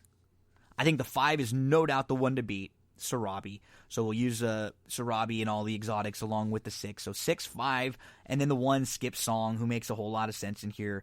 And I'll go with the 3, Sundance 7, and we'll try to make 7 Violets kind of prove it. Maybe she catches some other speed in here and won't be able to wire this field like she did last time at 25, 26 to 1. 6, 5, 1, 3 in race number 2 at Sam Houston. Race number 3 at Sam Houston. The 4, Storm's Golden Boy. He can get the lead in here. He has a lot more speed than he's been able to show in his last couple. He had a tough start, 2 back, and then he really hooked a fast animal in his most recent try and was just outrun.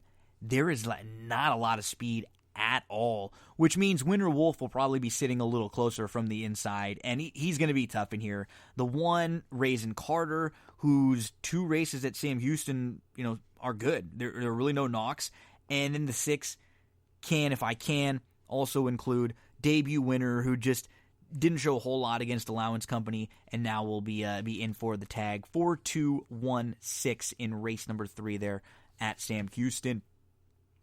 The 4th race, we'll go with the number 10 and Augustus Maximus, who's not a win machine at all. Generally, you're not going to find me playing horses like this who are 0 for 12 on the grass, but the price on him is key.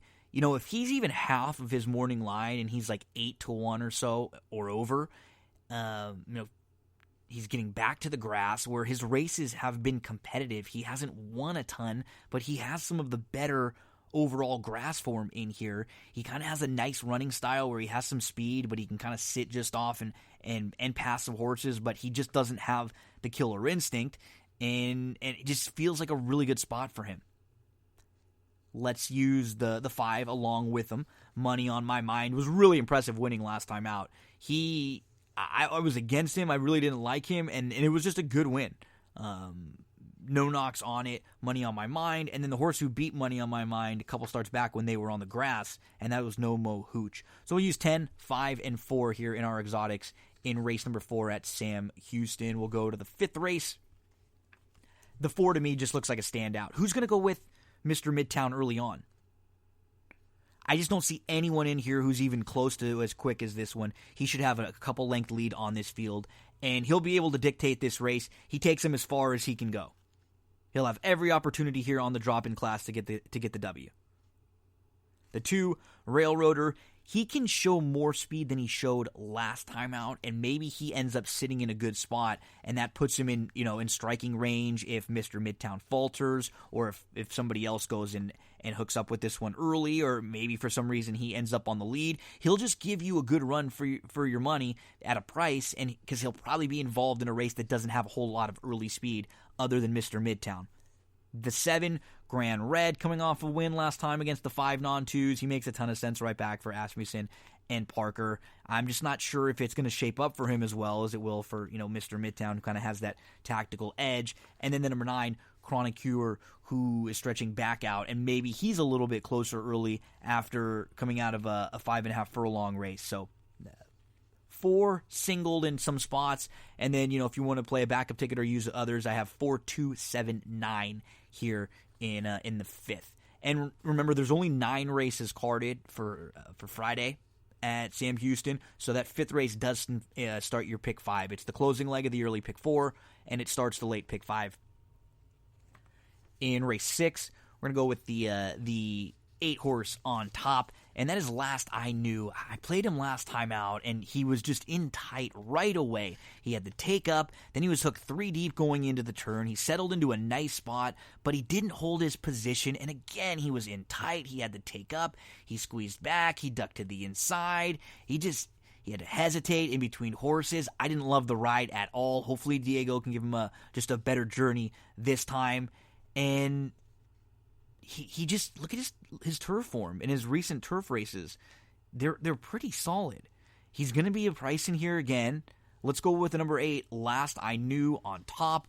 We'll use the 4, Bob's Bad Boy in all exotics. He really improved in his second start off a long layoff. He had every right to need that February 1st race, and so he might be back to tip-top form. He looks like he fits very well in this spot. And then the 10, Betta Lake, who's really quick, drawn to the outside. I think if anyone gets away in here, it might be Betta Lake. To me, the 12, Bolt Capo, they're both drawn to the outside. They're both going to be winging it early on.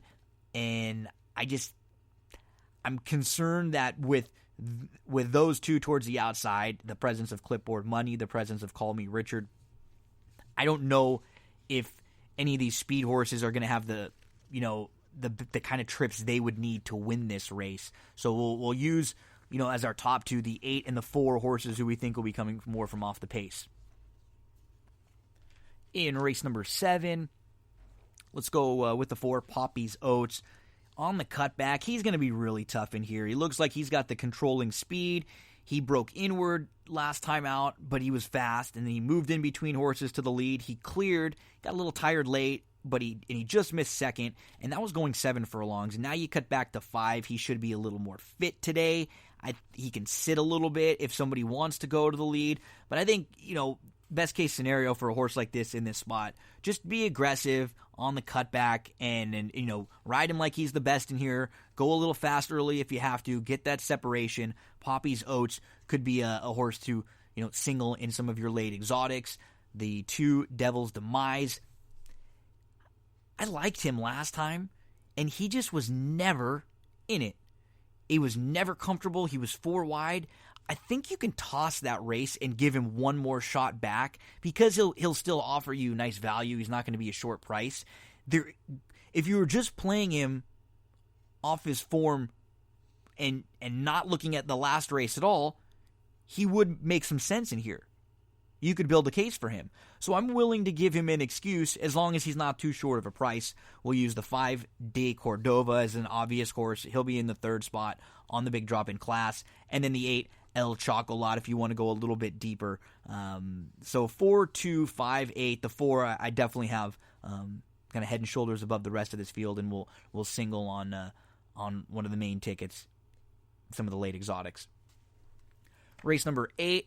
This is a hard race for me. This will be a race that on one ticket I'll at least try to get an all in some way because I really, you go up and down this field. From the outside, Poster Girl, yes, she's tough. And she comes in from Fairgrounds. She was out in Southern California prior to that. She's faced, a lot better. But her last couple of races weren't great. They were against better, but they weren't great. You obviously want to see a horse coming in with a little bit better form. You go down to the inside. You have Cowgirls Like Us, who was parked wide early. She should send hard from the inside. I think that would be beneficial for her. I thought Zam Zam, completely missed the break and took a while to get going last time out. But if you can excuse her last 2, her form would be, fitting in here. What's wrong with Curlin's Journey? Sorensen's riding really, really well right now, too. Just an added bonus. Tara's Angel battled on nicely. So, I thought this was a really difficult race in here.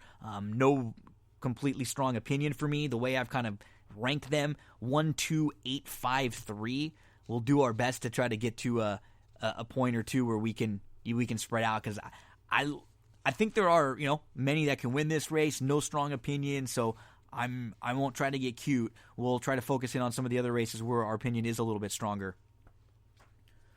Closing it out, let's use the 8-horse on top. Joe D's Angels for Diodoro, who had a really strong debut. He broke well. He sat fourth. He was 3 off. He moved early. He was 4 wide all the way. He went up to the lead, and he tired a little bit late. It was a good effort. It was just the career debut. Plenty of reason to step forward off of that. Earned a big number. He's going to have to deal with Paul Withall, who actually crossed the wire first. Paul Withall got the lead. He dealt with some pressure, and he was able to win a nose bob, but he was DQ'd. It was probably the right call. The 7th place finisher came back to win a couple starts later for a maiden 25, just not too long ago. I thought the 7 Cool Edge on this day have to Globetrotter, who won the first couple starts, and a grade 3 winner. There were 7 winning sibs that combined to win 16 races and earn $647,000. This is not a bad little pedigree here for a barn who's just continuing to, pump out winners at every track they're at. The 7 Cool Edge, and the number 6, I'm Just a Bachelor, who's a first-time gelding. What's wrong with the debut race? Yes, that was back in July, and we haven't even seen I'm Just a Bachelor since July. If he was able to repeat that race, he would have an opportunity in here to at least hit the board at a price. So we'll use the 8 on top, Jody's Angel, the 7, Cool Edge, the 10, Paul Withall, and in the 6, I'm Just a Bachelor, if you want to go a little bit deeper. So let's recap the plays for Sam Houston for Friday, March the 20th. Pick 4s in race number 2. Remember, 12% low takeout. We'll play one of them 1, 3, 5, 6 with 1, 2, 4, 6, 7 with 4, 5, 10, single the 4. And then another pick 4 ticket that starts there in race number 2. 5, 6 with 2, 4 with 4, 5, 10 with 2, 4, 7, 9. Let's go to race number 5. Pick 5 starts there. If you're not a pick 5 player, if you want to play the pick 4, just move on to race number 6. So we'll start the pick 5. We'll single the 4. And we'll go 4, 8, 10, 12 with 2, 4, 5, 8 with 1, 2, 3, 5, 8 with 7, 8, 10. And then let's play a pick 4. So this will start in race number 6. 4, 8, 10, 12. On this ticket, we'll single the 4 in race number 7. Race number 8 will go all with 6, 7, 8, 10. So one more time, that one is 4, 8, 10, 12 with 4 with all with 6, 7, 8, 10. That's a late pick 4 there. Horses throughout the card to include race number 2, the 6, Sunrise Contessa. Race number 3, the 4, Storm's Golden Boy. Race number 6, the number 8, Last I Knew. And race number 7, the number 4, Poppy's Oats. Maybe kind of a single key to some of your late exotics there. That's Friday, Sam Houston. Let's talk a little Saturday, Sam Houston. And to help us break down that Saturday card, Andrew Champagne. So Andrew's going to come on, talk some Saturday. At the end of the conversation, I'll come back and I'll kind of go over my plays real quick and recap my Saturday plays. So enjoy the conversation with Andrew Champagne. A big weekend coming up at Sam Houston on Saturday. It is their biggest day of the meet. It is a huge Texas Bred Champions Day where you have stakes races for every division, and it's one of these days that was able to be kind of boosted and improved by all the big purses that came in through Texas this year. If you look at some of the cards and some of the stakes races on last year's card, almost all of these stakes races were $50,000 stakes. They're all bumped up to like $75,000 now, and we have some real competitive fields and some quality racing. So my good buddy, I think between the people who were on this episode of That's What G Said, between Andrew Champagne, Chad Cooper, and Scott Shapiro, it's like one of those three that are vying for who's been on the show the most so far on That's What G Said. A couple of my good buddies that I'll always give them a call when I need something. So Andrew, thanks for joining me again, and I appreciate you coming on to talk some Sam Houston in this really weird time in the world. I want that yellow jersey, man. I'm dead serious. But thank you for having me. And the timing is pretty good here. I spent some of this afternoon going through Saturday's card at Sam Houston. It's a good card. There's a lot of really good opportunities. And that 12% takeout for multi-race exotics, that's huge. And if I may just say something really quickly, if you're one of those horse players out there that complains about high takeout at other tracks and you're not playing Sam Houston, what are you doing? I don't understand why. I mean, what's great about Sam Houston, you have a turf course, you have big fields, and you have big barns that are there, and the location of where it is, unfortunately right now it's not that way, but you have horses that kind of come in from all over, that have raced from all over. You'll get horses from the East Coast, you'll get from the West Coast, you'll get horses that are kind of there in the Midwest. And I mean, I've had a lot of success during this meet. I've absolutely loved it. I know you're coming off of a really nice score on Wednesday evening, right? Yeah, Wednesday I was able to hit the late pick 4, and I need to give a shout out to my dad because the reason I hit that wager is because he loved a horse in the first leg of the late pick 4 that I initially was not going to use. I took a second look. I decided to throw the horse in going 4 deep instead of 3 deep. That horse wins at 13-1. Right? Yeah. And the late pick 4 paid something like $480. So shout out to Dave Champagne for that, and I really hope he's listening. Sharp handicapper too, man. He likes to play Sam Houston, and when we've gone back and forth a lot, he's what I like too. He's not afraid to fish for some prices like that too, and he'll take a stand with some big bombs. So really good handicapping job by the Champagne boys to nail that pick 4 on Wednesday. Let's do our best to help some of the folks out there make some money on Saturday night. Let's jump to race number 3. We'll start with the stakes races. And that's in race number 3. This one is the Star of Texas. These are 4-year-olds and up. They're going to be going a mile. These stakes races are all the Texas bred stakes, but there are some really, really quality races. So who do you start with in this third? Well, a lot of horses towards the inside are going to take money. Number 1, He's So Zazzy is 9-5. Number 3, Cat Second Silver is 5-2. Both of those horses are logical, but I'm most intrigued by the third choice in this race, and that's number 6, Gold Buyer. I think you can toss the last race. That was on turf. This is not a turf horse. This is a dirt horse that likes Sam Houston. 2 turns should not be a problem for this one, and what's most intriguing is I think he's going to have plenty of pace to run at, and I think he'll be coming well late. I'm going to go 6-1-3 in this one, and I'm hoping Gold Buyer is going to be a little bit of a price. Love the work tab, love the running style. I think it sets up for him.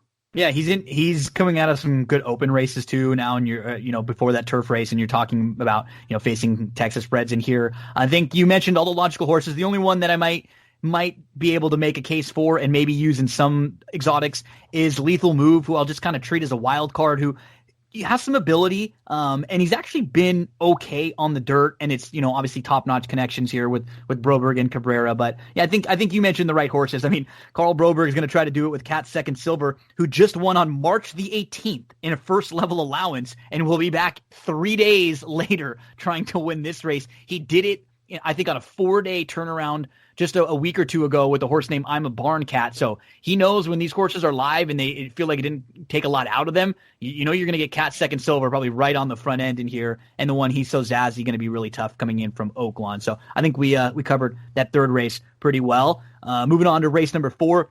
This is the Groovy. These are the 3-year-olds. They'll be sprinting 6 furlongs in here. This is a real contentious group. I mean, the 1 and the 2 are very live. The 6 is obviously extremely live, and then the 4 is really, really fast. The 3 is a first time gelding for like a top notch barn, and then even getting to Rock the Devil, you have a horse there who at least has some speed. So this is a good group. First of all, if you're out there and you've never seen a race that Groovy ran, Groovy was a freakishly fast sprinter that recorded some of the highest buyer speed figures in the history of those figures. Go to YouTube, watch some of the races. It's really, really cool. He was a fun horse. With regard to this race, I feel like this is going to be a popular race for players to hit the all button here. All of these horses are going to take some element of support at the betting windows, possibly with the exception of number 5, Rock the Devil, who looks like a little bit of an outsider. Number 6, Gold Pilot is the 8-5 morning line favorite, and I think he'll benefit most from the likely race shape. He's gotten pretty good since coming off the layoff, and he seems like the main closer in this race. But I find it a little bit intriguing that Brett Calhoun will also saddle number 3, He's a Suitor, who is a first-time gelding. The second choice on the morning line is number 1, Good Judgment. The rail has been pretty good at Sam Houston of late. He ran second last time out to Good Pilot, but Steve Asmussen will also saddle number 2, Bubba Bling. It's a pretty fascinating handicapping puzzle in here, and I feel like the all button might be the right move in those multi-race exotics because most of these horses will make sense. Gold Pilot will likely be favored, but I don't think he's going to be an overwhelming favorite, so if you like him, maybe you get a square price on the win end. Yeah, and then, even a horse like Wonders of His Love could be forgotten about. Like, I could see a situation where some of these horses like Good Judgment, Bubba Bling, they're going, you know what, maybe let's sit off the pace a little bit and let this horse come back to us. And then maybe he doesn't come back to him. He's really, really quick. And when he's able to clear, he can be tough to run down. He just has to improve a little bit on some of these common rivals who have beat him a couple times. But his speed is like a massive weapon. This is a fun race. Yeah, this was a good race to handicap because you did a really good job of building the cases for basically at least 5 of the 6 in here. I'm with you. I think, Rock the Devil probably up against it. He would need to improve a little bit, and he'd be a surprise in here. But anyone else, I wouldn't talk you off. I think Bubba Bling gets a good jock upgrade also with the Ramia coming in, so maybe you'll get just like a little bit better of a trip or a ride. He kind of moved just a tad early. I like this race. It's quality in the groovy. Let's get to the 5th, which is the Bar Alas. They will be going 6 furlongs in here. These are the 3-year-old fillies. Where do you start? I've got a price play in here, Gino, and I'm pretty excited about this one. I like number 7, It's My Money. It's My Money's run well twice here at the meet. Comes back in off of pretty short rest for a barn that's had pretty rough luck at the meet. 7 second-place finishes and 39 starts to just 2 wins. I think the barn is due to get hot, and these are very good connections. The rider is very strong and a good speed rider as well. I think It's My Money is the main speed in this race. It is a field of 10, so there is some potential for a horse to try to go with her. But if you look at the early fractions, this is a horse that is very capable of going 22, 22-1, 45 and change to the half. And I just don't know if any of these rivals can keep up with her out of the gate. She's 8-1 on the morning line. I think that is a very, very juicy price. Some of the other ones in here make sense, and this is going to be a race where you're probably going to want to go deep in the Space City Pick 6 if you're playing that. But my top selection, 8-1 on the morning line on number 7, It's My Money, and I'm hoping that one goes gate to wire. Yeah, you're going to get a good run for your money, which is nice with a horse like this, right? When you have a price horse, a lot of the times, like, I don't like playing price horses that are going to be coming from way out of it because it's like you never even get a shot. You feel like, darn. When you have a horse that has some speed, this is a good one. And this is a race that I'm interested in too. I'm probably going to be next door on the other money who seems like she got a good prep out of the way last time out. She was behind. She's actually comes out of a really strong race, that Lady Shaman race where Cedar Hill has come back to win. So I think the money horses make a lot of sense in there. Tell Me You Love Me, I think is more of an under, but I think she's kind of on the improve too. So prices abound in race number 5 there at Sam Houston. Let's move to race number 6. This one does start the late pick 5 sequence. You mentioned the 5th race is the start of that Space City picks 6. Easy no for you pity. to say. I pity the fool. I was watching WrestleMania 1 the other night, so I probably had Mr. T in my head, So we'll go to race number 6 here with the Richard King and start of your late pick 5. Where do you start here? I would love to find a reason to go against number 5 Redditori. In this field, I can't. Yeah. It seems as though Redditori has beaten all of these rivals with staggering regularity when they've run him against state-bred competition. This is a horse that's been competitive against open foes at Remington, comes back to state-bred company after thumping similar rivals last time out at this route of ground. Redditori, for me, is a single in multi-race exotics. It's not like he's a lock, but at the same time, the only new shooter in this field from that last race is number 7 Easter Snap, who may very well get a setup running from off the pace, but who Redditori beat twice last year. So if you're going to cold deck and exacta, maybe I go 5-7 for a little bit of value, but Redditori is a single for me in that late pick 5. Wouldn't be against anybody doing that.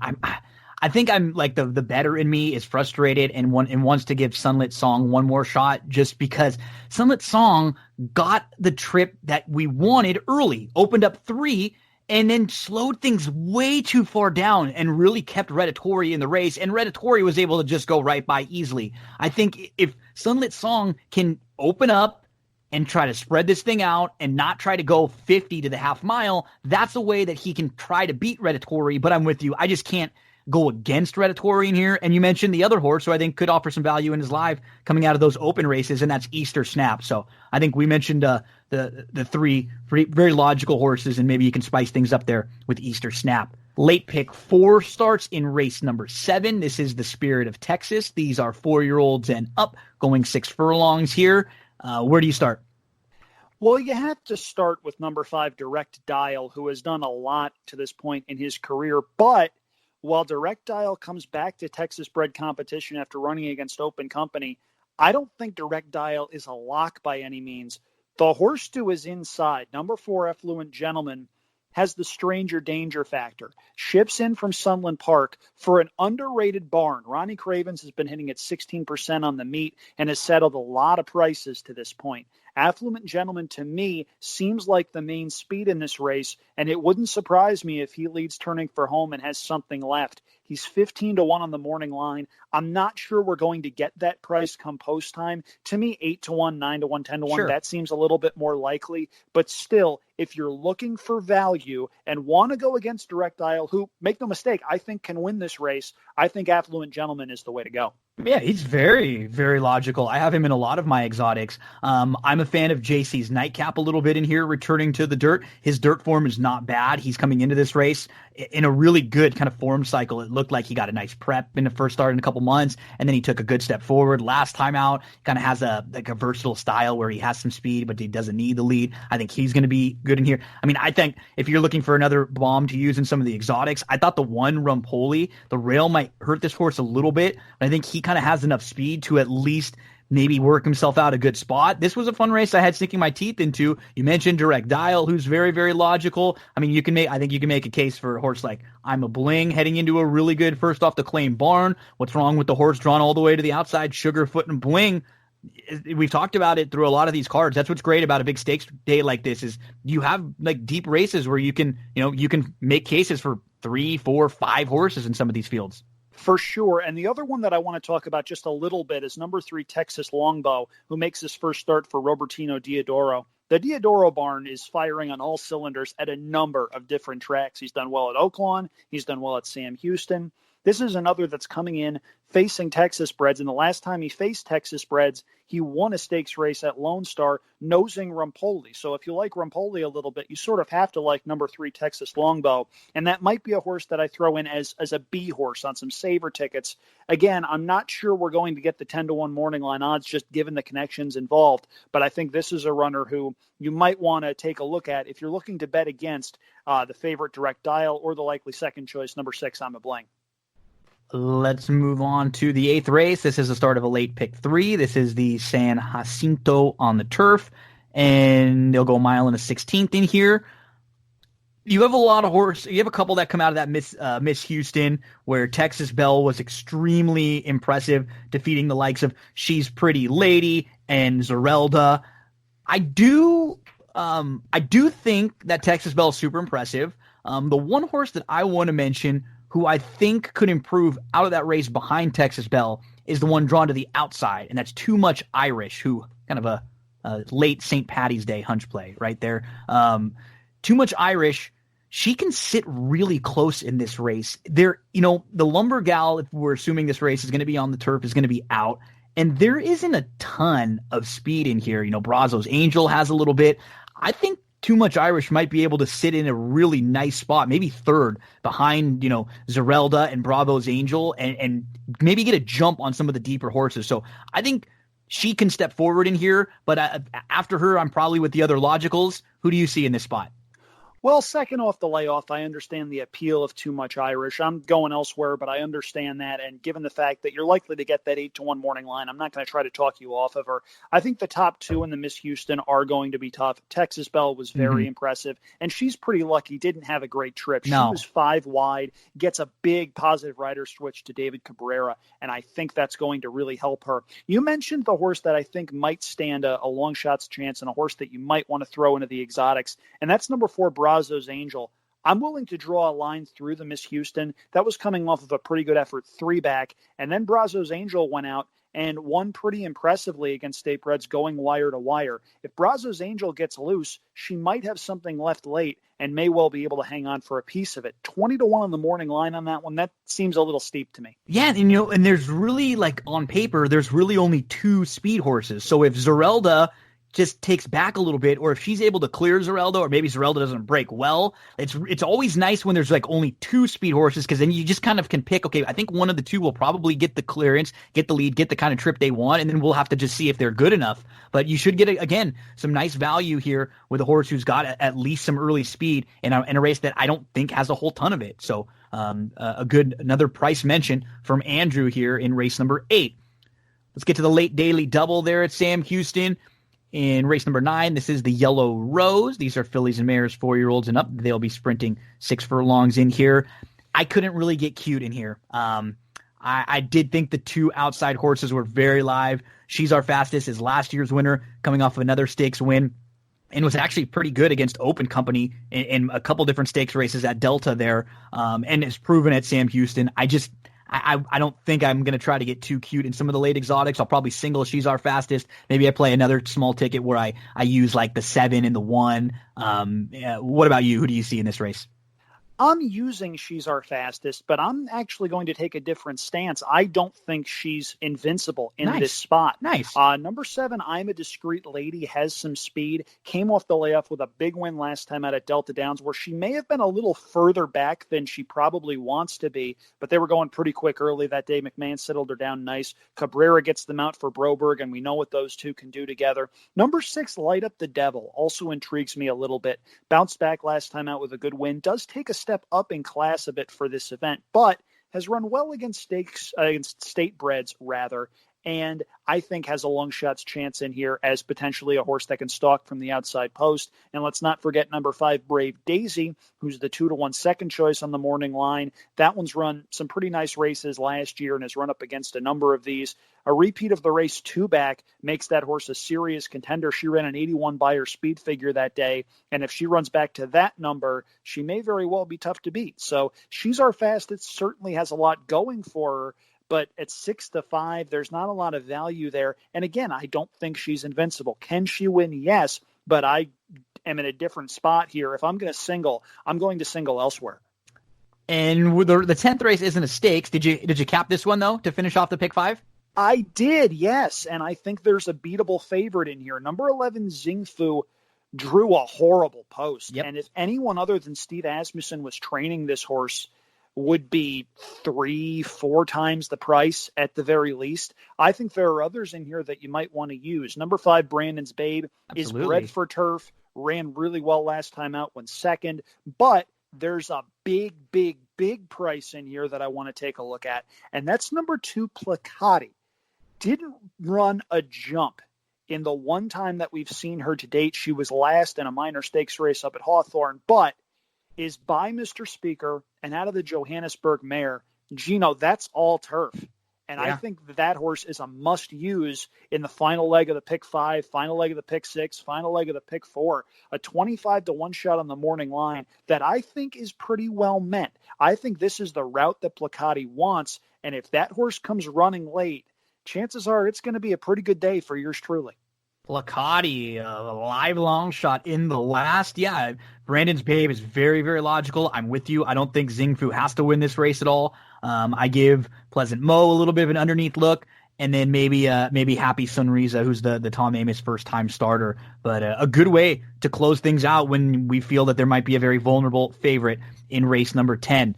Andrew, my man, thank you so much, buddy. Really appreciate that. So I know you're up in Northern California right now, right? What have you been up to in this sort of almost quarantine where we're not really supposed to go out and do a whole heck of a lot?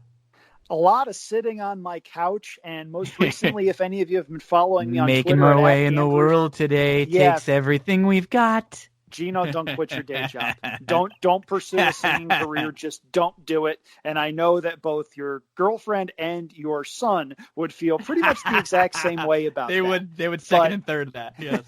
Having said that, yeah, I've been taking a deep dive into Cheers. I have never had the motivation to start because there's just so much of it. But when you're forced to sit on your couch, when a vacation to Vegas falls apart, and all of a sudden several days of pre-scheduled time off from work opens up as a result, you wind up looking for things to do. And I've just gotten through the first of, I believe it's 11 seasons of Cheers, and definitely going to give the next couple of seasons a shot. There are some very funny moments so far. Carla jumping on the back of an obnoxious Yankee fan will never, ever, ever not be funny. So, It's been challenging up here, to be sure. I mean, you know this. My dad and I do Vegas every March for the basketball tournament, so having to cancel that was a real bummer. But there's not a whole heck of a lot you can do other than stay safe and don't do anything stupid. People in Florida on spring break, looking at you guys. Come on, people. Hey, I mean, if I catch the corona, I'm going to catch the corona. You know what I'm saying? Like, some of those videos of people are just like, what?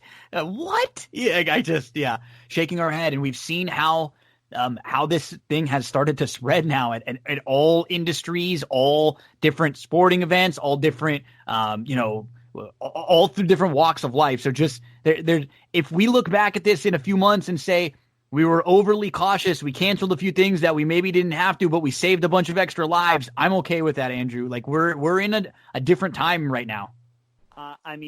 I agree with you. Unfortunately, I don't think it's going to come out that way. If you look at what Gavin Newsom put out, there are reports, and I'm not going to speculate on the validity of these reports. I haven't read nearly enough, but just the numbers that he cites with the chances of 56% of the state of California potentially being infected by this thing at some point. My goodness, this is not a hoax. This is not fake news. This is a legitimate problem. And to those of us that are staying safe, to those of us that are practicing social distancing, yeah, it sucks. We know it sucks. But this is what we've got to do to flatten the curve and make things easier for the people that do have the virus and the people that are susceptible to its effects, the elderly, the people with pre-existing conditions. It's just something that we need to do and we need to work past as a society. And Gino, I got to tell you, the second that it's said this isn't a problem anymore, there's going to be one heck of a party. Yeah. And I appreciate it, man. Like I said, you've been on the show a bunch of times. Anytime there's something going on, I know that you're always ready to rock for me. You've been like a fill-in, a pinch hitter many times, or we focused on some of your different articles, or anytime there's something big or important, we bring you on. So I really appreciate that. Thank you very much for that. And maybe next week or one of these next couple of weeks, because we're in a weird way sort of lucky. Who knows what's going to happen with the races still going on, but at least we've kind of got the races and wrestling, which are still going. Two of our favorite things to watch. Maybe we'll do like one of the old WrestleMania rewatches, and then we'll recap it on here. Maybe we can get some of the people online to give us some of their thoughts, and we can kind of make a little event out of it. So maybe we'll pick out, and maybe we can get like Darren on with us, and we'll have a little conversation with the three of us. We can do WrestleMania 3 or 4, or, some of the old ones, and I think people will enjoy that as we get closer to WrestleMania season. I don't know if people will enjoy it, but but we will. We sure will. So this is an audience of one type situation here, Gino, and I'm all for it.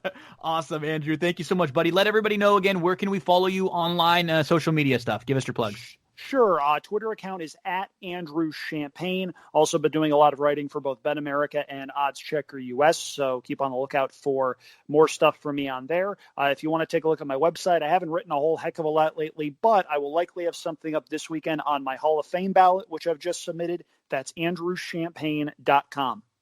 Andrew Champagne, my good friend. Thank you, buddy. We'll be chatting soon. Have a great weekend. Take it easy, Gino. Stay safe. You too, buddy. That is Andrew Champagne. We will be back here in just a moment on That's What G Said podcast. Just wanted to remind you about one of the sponsors of That's What G Said podcast, Sarah Candle Company. Visit sarahcandles.com, CERA candles.com. Use the promo code GINO for 10% off of your entire purchase. These are all natural soy wax candles. They burn longer. They are better for you than the candles out there that have that traditional paraffin wax. I know the people from this company personally. I've grown up with them my whole life. They love candles, and the goal was to have an affordable candle that everyone can enjoy. Use that promo code GINO. My favorite is Fresh Roses. The Fresh Roses scent is awesome. If you're a horse racing fan, they got Del Mar in there. You ever want to know what Del Mar smells like, but you couldn't make it out there? Order your candle right now from Sarah Candle Company. The website, CERAcandles.com. SarahCandles.com. Promo code GINO for 10% off your purchase. Always fun catching up with Andrew Champagne. Thanks for giving us his analysis of the Sam Houston Saturday card. So let's recap some of my Saturday thoughts for Sam Houston. We'll start in race number 1. Get your past performances out the March the 21st. He probably already had him out, though, because we were already talking about this with Andrew. So I'm going to put the 5 on top of I'm a Wild Bling, who I think will sit close. And now you're going to get the big cutback today. So we'll put I'm a Wild Bling on top. The 4, Big MC, looks like the one to beat, and Nigel's Glory, if you want to go a little deeper. You can't really knock what this one has done. This is a 10-year-old who likes to win races, very honest, and always shows up and give a good account of himself. Very capable of winning this race, too, with that outside draw. 5, 4, 6 there in race number 1. Let's go to race number 2, and I'm going to use the I think the 8's going to be really tough in here. Not going to get, anything real outside the box. So I think we'll single Laura Central Bank, who's drawn outside, who looks the quickest in here. And the rest of this field is not very strong, to be fair. They're just not. So it's 8, it's 6, Paddle Wheel, who's dropping and cutting back. It's the 5, it's on his lingerie, and it's the 3, Run On Girl, who we'll use in some of the exotics, but this will mainly be kind of built around Laura's Central Bank. In race number 3, now we're starting to get into the races that we spent a little more time talking about with Andrew. I do think He's So Zazzy is the one to beat. He was squeezed out of a spot. He was last. He was traveling well up the inside. He moved in between horses. Then he got squeezed again. He got shuffled back. He lost momentum. He lost a couple lengths. He kept to the outside. It was a good comeback race. Now you put 2 together, going to take a step forward in here, has run well at Sam Houston. He's So Zazzy, going to be tough. Andrew mentioned Gold Buyer. Yeah, you could. I guess I won't really use him in as many spots, but if you want to include him in some spots, I won't really talk you off doing so. I have the 4, Lethal Move, is kind of the wild card getting back to the dirt, and then the 3, Cat's Second Silver, who will be real quick and will probably be tough to run down in here if he's able to clear Can I Bob. Let's go 1, 4, 3, and then we'll use Gold Buyer underneath maybe in some. I think definitely can hit the board in here, but I guess we'll be slightly against on the win end. Race number 4, Sam Houston. I'm going to go with the 2, Bubba Bling. I think he's getting a big job upgrade. I think he just moved a little bit too early to the lead. He tired, and he should be much, much fitter with that race under his belt. The number 4, Wonders of His Love. He flies early, and he has a big shot to get a length or 2 on this field. He seems like he's moving forward in each of his starts, and I think this is a good spot for him to try to steal a race. And then the number 6, Gold Pilot, who should get a setup. You're going to get some pace to run at with Wonders of His Love, but if anyone else is able to stay close enough to kind of soften them up, it's going to set up very nicely for Gold Pilot. Let's go 2, 4, 6 there in race number 4. Bubba Bling will be one of our plays throughout the night. That if we can get, 3-1, 5-2 or so, I think that's fair. In race number 5, the 8's going to be really tough, I think. Always in the money. Coming out of a very strong race behind a really nice Lady Shaman, and we've already seen that race come back productive with the third place finisher coming back to win. Always in the money, has been facing Open Company, now in with the Texas Spreads, got the prep out of the way, you get a little more distance. She came closing, but she doesn't have to be that far back. She actually has a lot more early speed and can show it. She has some versatility to her. The number 8, always in the money. After that one, you heard Andrew mention the 7, It's My Money. I thought the 6, Tell Me You Love Me, is one that keeps moving forward. What's wrong with Does the Flying, No Mas Tequila? Really many you can go to. So after, for me, Always in the Money. I think Always in the Money is one that I wouldn't mind having some of us single in some of the exotics. If we can, get just 5-2 or so, that looks really fair to me. I wouldn't be shocked, though, if she ends up getting bet down a little bit, because she is coming out of some good open races and now back in with the Texas Spreads. Race number 6, we're going to go with the 4, Sunlit Song. I'm going to do it one more time. I just hope that when she breaks on top, they just go on with it and try to open up a couple lengths on Redditori. Don't keep Redditori in the race to where you're on even turns come top of the lane, then you're in some trouble. Redditori is hands down the one to beat. Easter Snap, if you want to go a little bit deeper. 4, 5, 7. Nothing really cute here in race number 6. Race number 7, I'm going to use the 8 horse on top. That's JC's Nightcap, who's back to the dirt, who's back in with Texas Spreads after facing Open Company for quite some time. The 1 Rumpole, who, the rail might make it tough, but he has some speed. He can sit a little bit in here. I think he's worthy of some inclusion. The 5 is another one. Obviously, Direct Dial is going to be really, really tough. Andrew had mentioned Affluent Gentleman, who has speed in here, who has a big opportunity to be involved throughout. I'm a Bling, Top Connection, Sugar-Footed Bling. The outside, I have 8, 1, 5, 4, 6, 10 in that order, but I do like the 8, and I'm fine with shortening up if you want to use 8, 1, 5, 8, 1, 5, 4, something like that.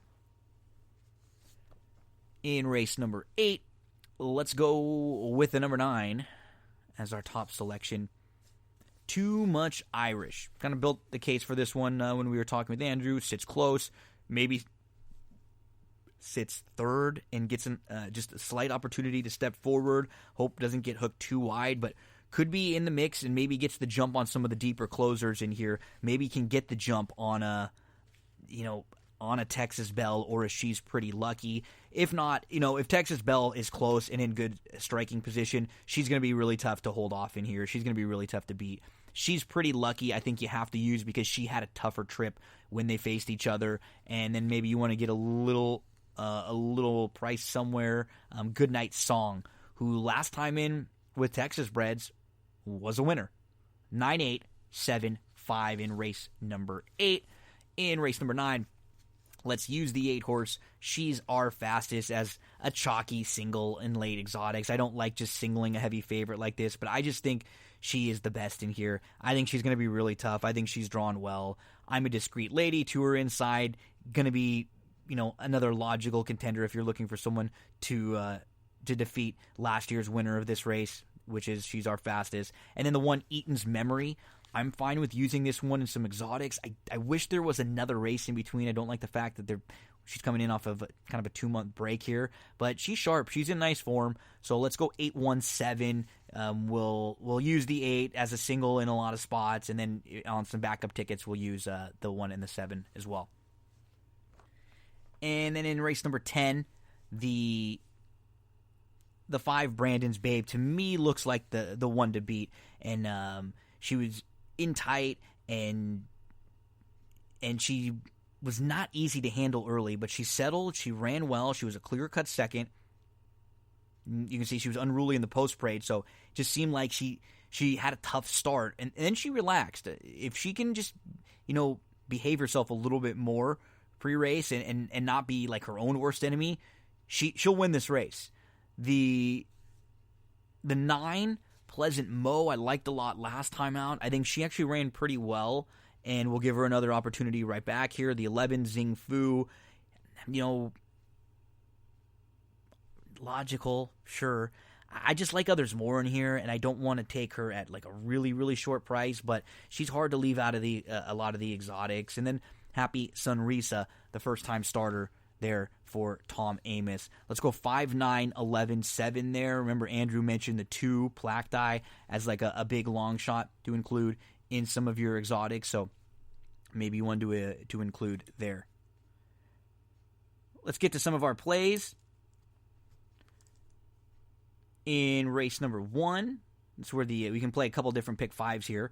We'll go 4, 5, 6 with 3, 5, 6, 8 with 1. We'll single the 1 with 2, 4, 6 with 1, 3, 4, 6, 8. Play another one where we go 4, 5, 6 where you single the 8 in race 2 with 1, 3, 4 with 2, 4, 6 with 1, 3, 4, 6, 8.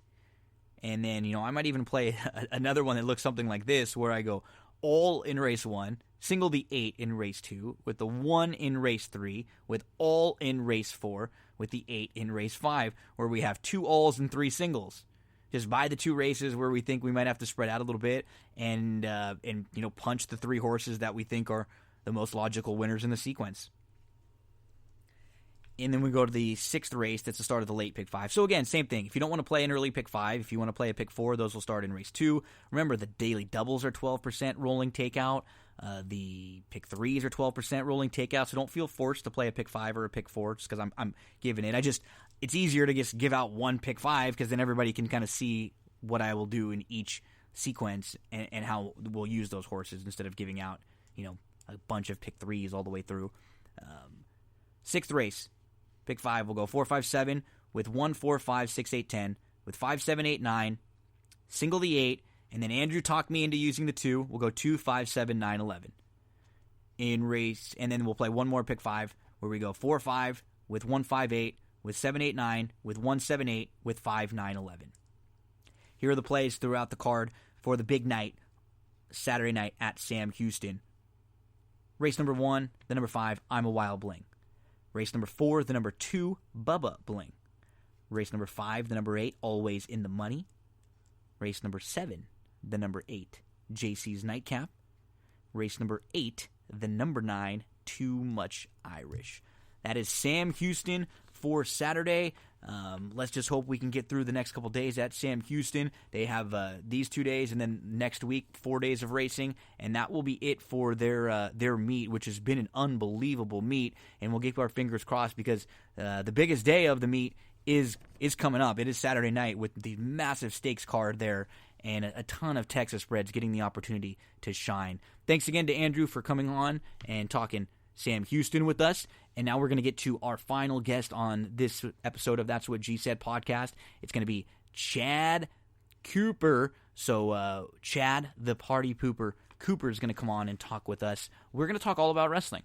We're going to go through everything going on in the WWE. We're going to talk about WrestleMania, all the big feuds in the WWE right now. What are the matches we're going to see at WrestleMania? We talk all about, Brock Lesnar, Goldberg, Roman Reigns, Drew McIntyre, Edge, Randy Orton, Seth Rollins, Kevin Owens, Becky Lynch, Shayna Baszler, Charlotte Flair, Rhea Ripley, everyone that's got a match or a feud headed to WrestleMania. And then we talk about All Elite Wrestling. We also discuss everything that happened in the recent episode of All Elite Wrestling Dynamite and some of the angles and some of the things we like and some of the things we dislike also going on in the wrestling world. So a wrestling-focused conversation with Chad Cooper. Enjoy.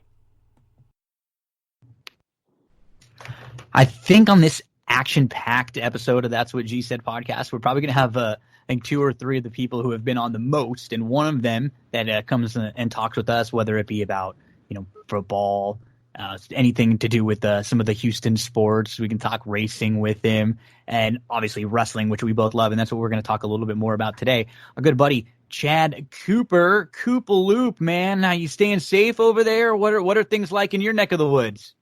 It's interesting because usually we're in this part of the Gulf Coast in Southeast Texas is we're these times feel like a hurricane, and we're kind of like locked down, but we have electricity and everything's milling around. But, most of the area places are closed. No bars are open.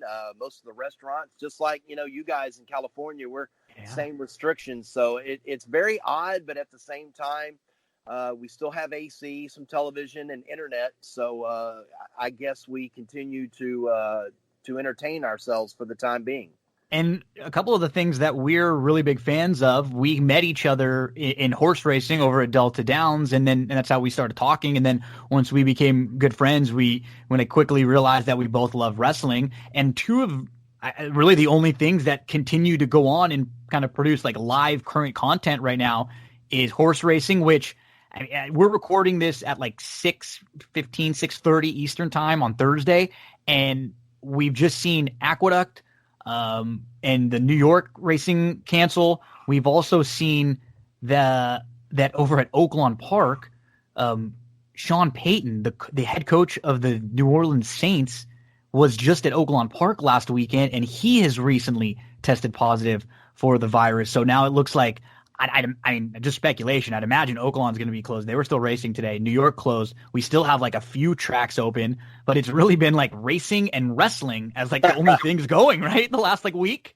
And you know what's interesting about racing is in Louisiana, I'm pretty close to Louisiana. I'm about 30 minutes from the border, but I just watched Governor Edwards' press conference just because, and Louisiana, especially in New Orleans, is ground zero. They have like 300 plus cases of confirmed with 8 deaths. But this afternoon, they just drew the overnight for next Wednesday or Thursday's card at Fairgrounds. Yeah. So I'm like, and they got the Louisiana Derby, and they're like their big card this weekend. So they've kind of continued to restrict who can be at the racetracks, and obviously no fans there and stuff. But to me, it's just I'm glad that we have something to continue to watch and entertain us. And with racing, what's kind of different about racing versus like all the other sports is there's going to have to be some people on the backsides taking care of those animals no matter what. Sure.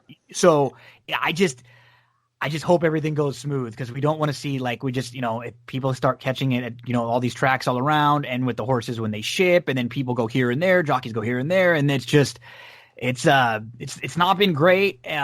But we're going to do our best, because we're going to, we're in a weird time. Can you recall anything like what's the closest thing that you can like equate this to in our lifetime, in your lifetime? I mean, where all the sports are shut down, everything's shut down. I guess you kind of mentioned it, because where you are, it's kind of like when like a big hurricane or a big storm comes in.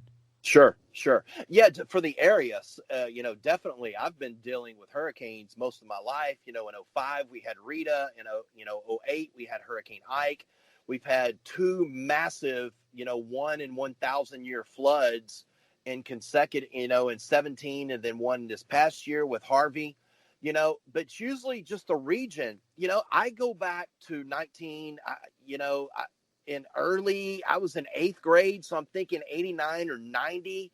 There was, we declared war, back then, and they shut school down for a week. And then you fast forward maybe to 2001 to 9/11. The air travel was shut down, and then games were postponed. Yeah. But I'm seeing pictures of Las Vegas that just make me tear up, because that's crazy. Home away from home. I saw still nothing at Airport today, and so there's no one there. There was like 2 or 3 flights that came in and came out. There's 2 or 3 that usually go on every 5 minutes or so. I saw a picture of the strip with no cars. Some of those pictures. It's just like no cars. It doesn't. You don't even see that in like a movie. You know what I mean? It's like I Am Legend. Right. It's like really.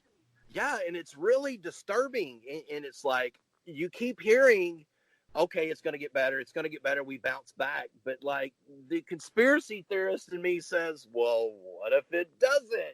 But, we are a great nation, regardless if you think this side of politics or that side of politics. I think, here over the next couple of weeks, I'm not saying 2 or 3 weeks, because I know nothing that no one else probably does instead of reading reports and watching TVs, but we're a pretty strong nation. And, it hurts for the high school kids. Oh yeah. Today was supposed to be the first day of March. It's crazy. Sure. it feels like they canceled this like 6 months ago, and that was only like a week ago.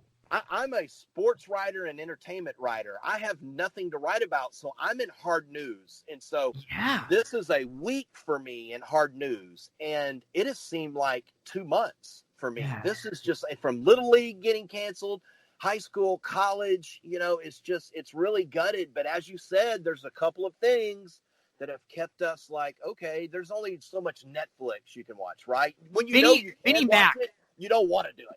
You know Vinnie Mac is not shutting down. No. Vinnie Mac is not shutting down.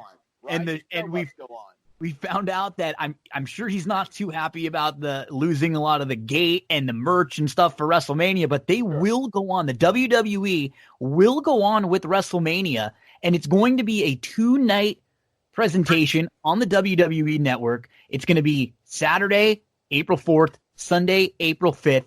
We're going to have, what nobody in the audience, what we've seen WWE do now for the last 2 shows. They did it on SmackDown for Friday night. They did it for Monday Night Raw, and they sort of did it for NXT. Same thing. NXT wasn't really even as much out there as the other 2 shows were. But what do you think? Like, what's your initial reaction to this? And with this announcement, it's Rob Gronkowski, who's going to be hosting this thing. So, I mean, this is just going to be very different than the WrestleManias that we know of. And you talk about mainstream with nothing else going on. Yeah. April 4th and 5th, and the Gronk hosting this. And you know what? He signed a contract with the WWE. It looks like he's, maybe a couple times a year we'll see him involved in the WWE ring, but ESPN will be all over this. We're a couple of weeks away from this. So on that side of it, there's going to be a lot of new subscriptions. If you think 80,000 goes to the stadium to watch it, there'll be 80,000 more on the network. There's not much more going on. So we knew it wasn't going to get canceled. We knew it was, there's a chance of being postponed maybe in June, but still then you don't want to take that risk. And, Florida seems like the place to start holding shows because beaches were still open for a while and people were going, doing spring break stuff. But, it's going to be 2 nights. You're going to have a lot of matches. I feel bad for NXT TakeOver. So hopefully some of those matches that were going to be used on TakeOver for that weekend will be, kind of absorbed for this 2-night event, which I think so, because I think you're going to get now probably 20, 24 matches. I agree. Yeah. Tonight. Yeah. And I think there's a lot of ways that you can do this now. And, WrestleMania will probably be different than how WWE will go on with the TV moving forward. But we'll talk about All Elite Wrestling in a little bit, because they had a show last night for the first time without an audience. And I think what it's going to force everybody to do here is to just get a little bit creative, and we're going to probably have to see, vignettes, maybe some things taped in different locations, people maybe Skyping in or cutting promos from home or from different places, just getting a little bit different, which right now you mentioned there's nothing else going on. Everybody's going to cut them a little bit of slack right now, that when they're, if the production isn't up to snuff 1,000%, because I think people just appreciate it. I've even seen a lot of people not wanting to rip WWE, and like the wrestling fans are such a vocal community, but like the last couple of weeks, it seems like people are just trying not to say too much negative because they're just happy that there's something for us to watch. And I think what they've been doing, I think they kind of got hit a little by surprise, and so they've replayed, on a couple of they replayed the Royal Rumble, they replayed a match from the Elimination Chamber, but they've been mixing in some of that with live programming. They've been bringing Triple H out to on the commentary, and he's been pretty funny because he can really get away with whatever the hell he wants. He says whatever he wants. But what's the feel been like as you've watched these shows? Have you enjoyed them? I thought there's been some good promos, some good things here and there. I just want to see a little more creativity from them moving forward, which I think we kind of got from AEW last night. Yeah, as far as WWE, I like the Performance Center. I thought, the Raw and SmackDown from there. Of course, you can see that a lot of WWE superstars did not make it in. Some of them, I think, may have been still in other countries, and now there's an international travel ban or what have you. My biggest concern moving forward with this, we're still a couple of weeks away, is who is going to be the first professional wrestler to test positive? And does that change? It's almost inevitable at this point, right? And I don't want to be the Debbie Downer. So that does change a lot of things, because that has been the only negative. That's what horse racing had going for it up until today. Literally, like today, we now found that we had someone in the New York Racing Association. We, and because any of the other tracks that had, there was one, like I think at Yonkers, but that was like early and they shut down. And so thoroughbred racing had been pretty, I won't say lucky, but they just hadn't had anything really pop up, and they were able to still go because of that. You're absolutely right. We're just kind of sitting on pins and needles, just kind of hoping that it goes well. But it's like in wrestling too, and when you're a match, it's like hand-to-hand combat, and you're working, you're sweating, and you're working, and you're like right there with someone else. That feels like the most type of interaction. I just imagine they're going to have been tested, but been tested a lot. Like I'm WWE is going to go through every precaution possible, because you mentioned with all the eyes of the world on them, they're not going to want something to pop up or something to happen. But it's just it's just a scary time right now. It is, and as you mentioned, the creativity part. You're now going to see it till its fullest. You go back to WWE. First, you saw, we had some fans at the Performance Center. Well, then they said, okay, we can't do that. And I enjoyed Raw and I enjoyed SmackDown there. How much longer can we continue to go? Okay. So they're going to have to get real creative, and I think WrestleMania is the perfect spot for this. I think they've scrapped. I hear some matches that were supposedly rumored to take place. We had a mixed tag match. I hear Dolph and Mandy Rose were going to go up against Otis and maybe Sonya, but they're going to get real creative, and I think bring in some NXT. I think the women's, I was really looking forward to the NXT women's #1 contender ladder match. I was really looking forward to that. So I think they can bring in some of that, mix it up, and maybe put some WWE main roster guys and girls in some of these matches. And I think you are going to see these performers go all out, and match-wise, you're not going to get the big chills and the big production for WWE, but I think you're going to see some of the best matches to date when they do this 2-night event, because all eyes are going to be on those 2 dates. I believe, what is it, April 4th, 5th, or April 5th, 6th? Yeah, 4th, 5th, that's Saturday, Sunday. And we'll start to go through what looks like the card for the most part. I mean, I've liked a lot what they do. We're critical and as fans, and we'll get critical about some things. I don't love a lot of what happened at like the Super Showdown show recently. No. I wasn't a big fan of a lot of the booking in that show, but there are some of these feuds going that I do like. I like what they've done with McIntyre. I really do. It's been a great build with him. A lot of times they have someone who wins the Royal Rumble, and then it's kind of like dull for a month or 6 weeks because they don't have a lot to do. He's been really good. He's been kind of like organically getting over with the crowd. It was like a really nice, clean babyface turn for him. He's believable as this big guy that can compete with Brock. I really like what they've done with him. I'm looking forward to this match. Yeah, and Brock doesn't need to be on every week, as you see, because he's just that that sideshow circus tentpole attraction. Mm-hmm. You hit the nail right on the head with Drew McIntyre. This guy didn't have to go out and try to be a baby face. What he did in the Royal Rumble, that build-up where they kind of teased, okay, there's no way he's going to win, right? There's no way he's going to win. And then he wins it and gets this huge pop. And then what he's done in his promos have been absolutely the best of his career. This guy, Vince and Triple H, donned him the next big thing years ago. And like the chosen one. Yeah, the chosen one, right? And all the interviews, he tells you, there was just so much pressure. He couldn't handle it. And now it has worked out perfectly for him. And that is the match to see as of right now of all the ones that we know that's going to happen.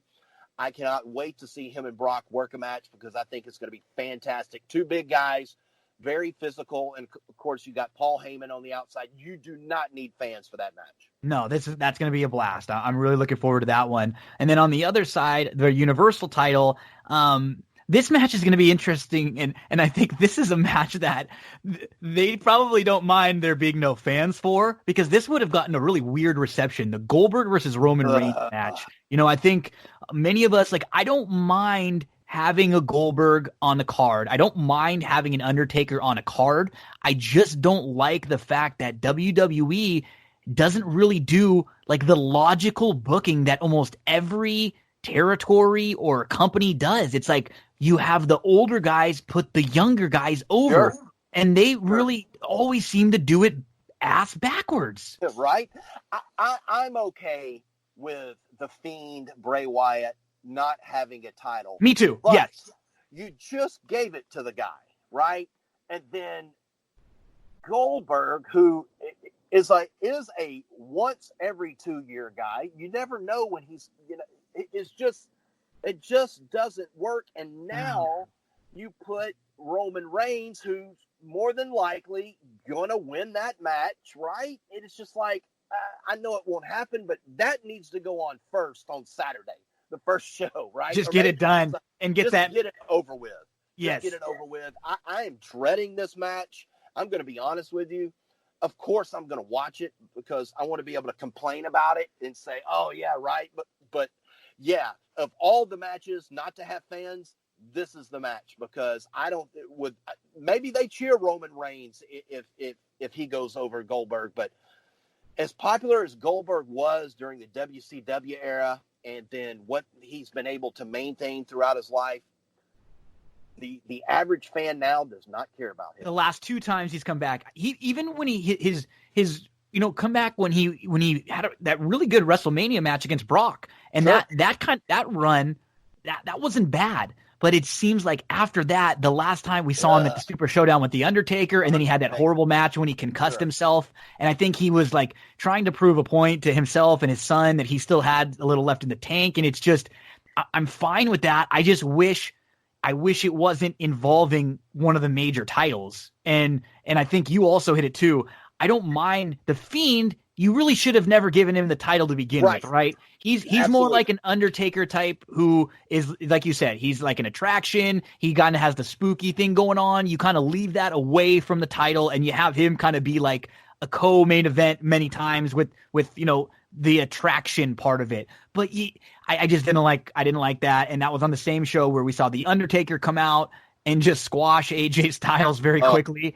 And we saw Ricochet, who, I'm assuming Ricochet is going to get beat by Brock, but he got absolutely crushed. Didn't even get anything in, which was very weird. So when you put all three of them together on one show, I think it left a sour taste in a lot of the fans' mouths. Let's move on to the top women's matches. So you mentioned NXT. Well, we have Rhea Ripley, who's been kind of like the next one that they've pegged, and she's kind of like a mini Charlotte, and she'll be facing Charlotte Flair, which I liked this. I think it'll be a good match.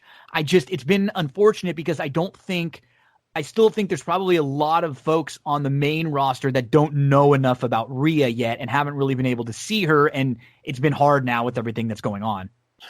Perfect assessment. The opposite side of it, where we think, okay, no fans, no worries for Goldberg, Roman. I think this has hurt Rhea Ripley. Yeah.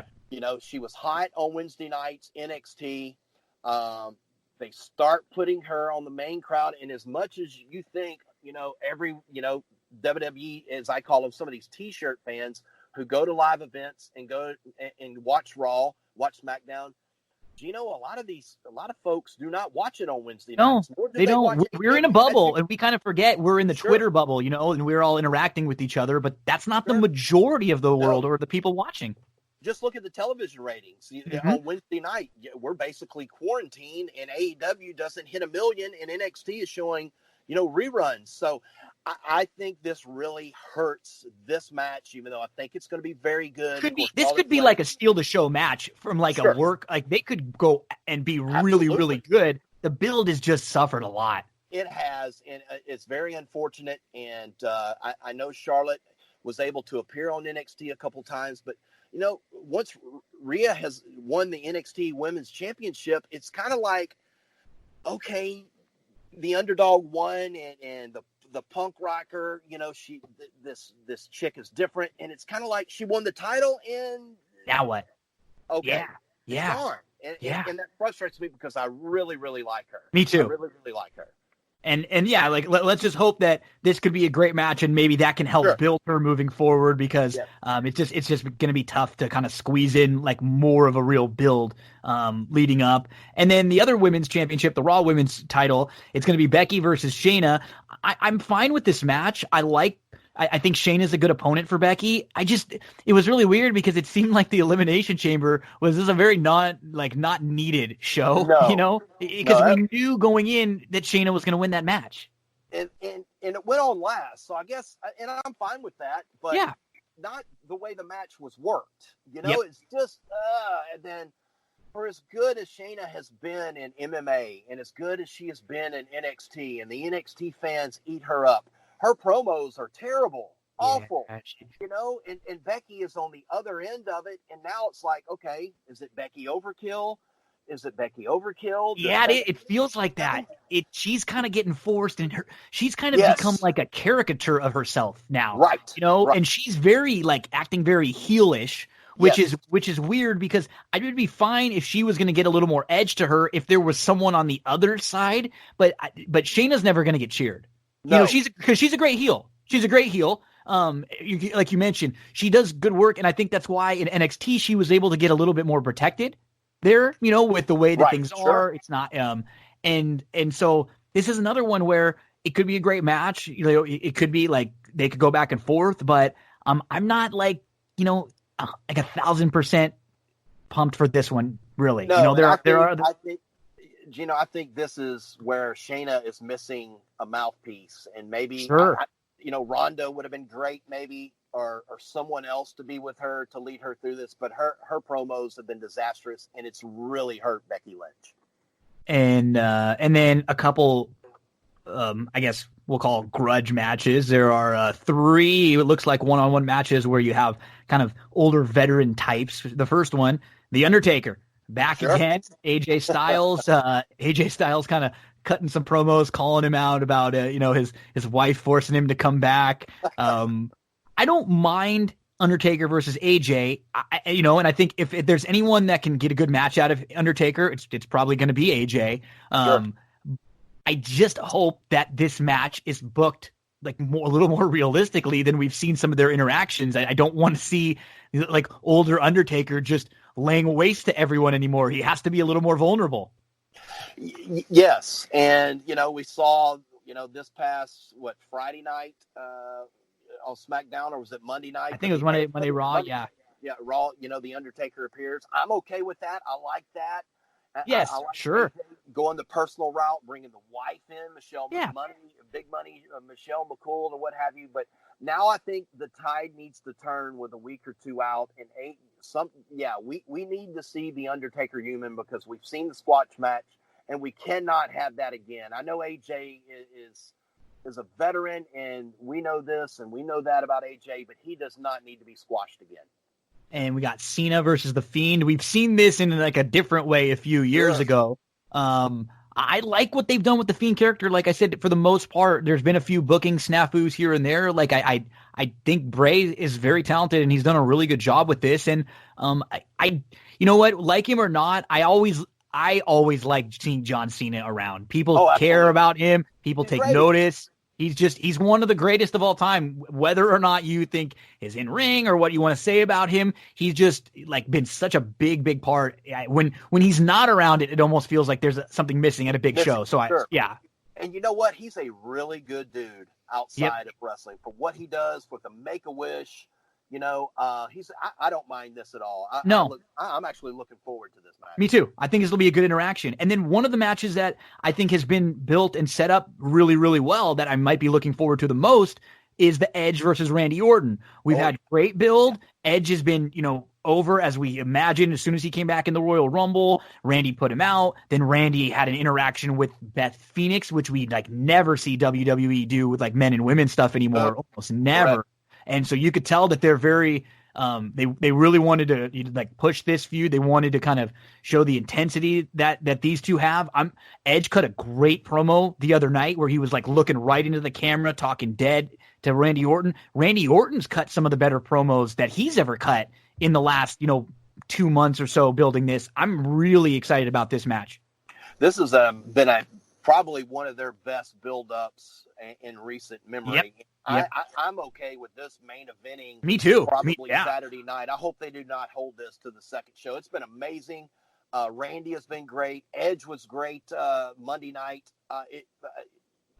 It's just he's phenomenal, and to see him back and see him in the Rumble was just amazing. And what they've been so personable to each other. It doesn't feel like this is forced on them. No. And having to force this feud. It seems very organic, and I like it a lot. Me too. This is like some of the best work Randy's done in a while. Like he can get a little lazy sometimes, and like when things that you could kind of tell sometimes if he's not interested in something. But when something piques his interest and he's into it, he is still can turn it on and flip that switch and be like as good as anyone. So I'm really pumped up. I think the last one that's like mentioned, and so we're going to assume that we'll probably see like Braun, Sami Zayn, Cesaro, Nakamura, Mysterio, Garza, Carrillo, Andrade, something to do with Bayley. The tag teams haven't had anything announced. We don't know if they will do any really tag team type matches, or even like who knows if they're going to be doing any like multi-man or women matches. They'll probably try to keep it, I think, as many 1-on-1s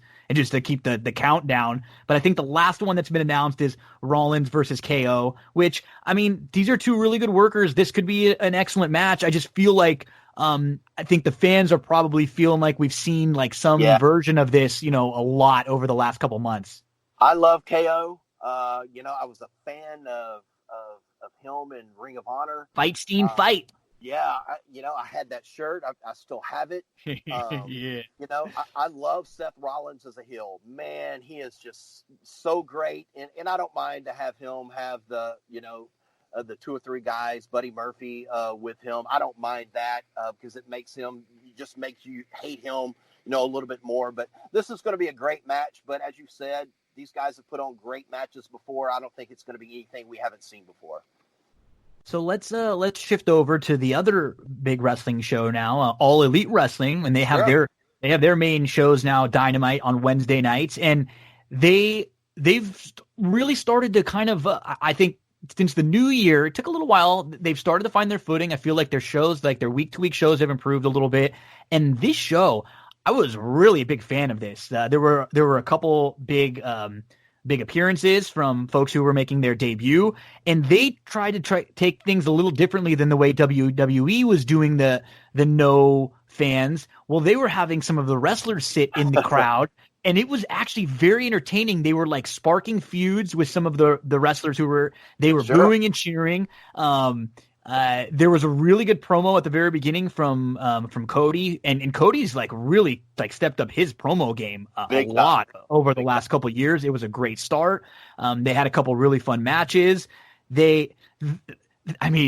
MJF in the audience and Sean Spears, they're like betting on the matches and stuff. I thought this was creative and this was really good. They just tried something a little different, and everybody that I saw when I was watching it seemed to get a pretty big kick out of a lot of these things. Yeah, it was good to see them not go 100% dark, and that was the rumor. That was they were going to cancel shows and just show best ofs. And I think it really bummed a lot of people out, and they have a lot of momentum going right now. If you go back to their timeline, let's go back just to earlier this year, their ratings started to struggle a little bit, and they were like, well, wait a minute. There was 2 weeks, maybe out of 3, that NXT basically was tied, and maybe, there was some Raw and SmackDown coming over to NXT on Wednesday night, so that number was inflated, and they were like, okay, here it comes. AEW is down for the count. I don't want to bring in Nick Bockwinkel or Stan Hansen into this from AEW. I watch AEW too. But something happened with AEW, and a switch came on and has taken off. And I it's just been very, very good. I'm still very critical of them.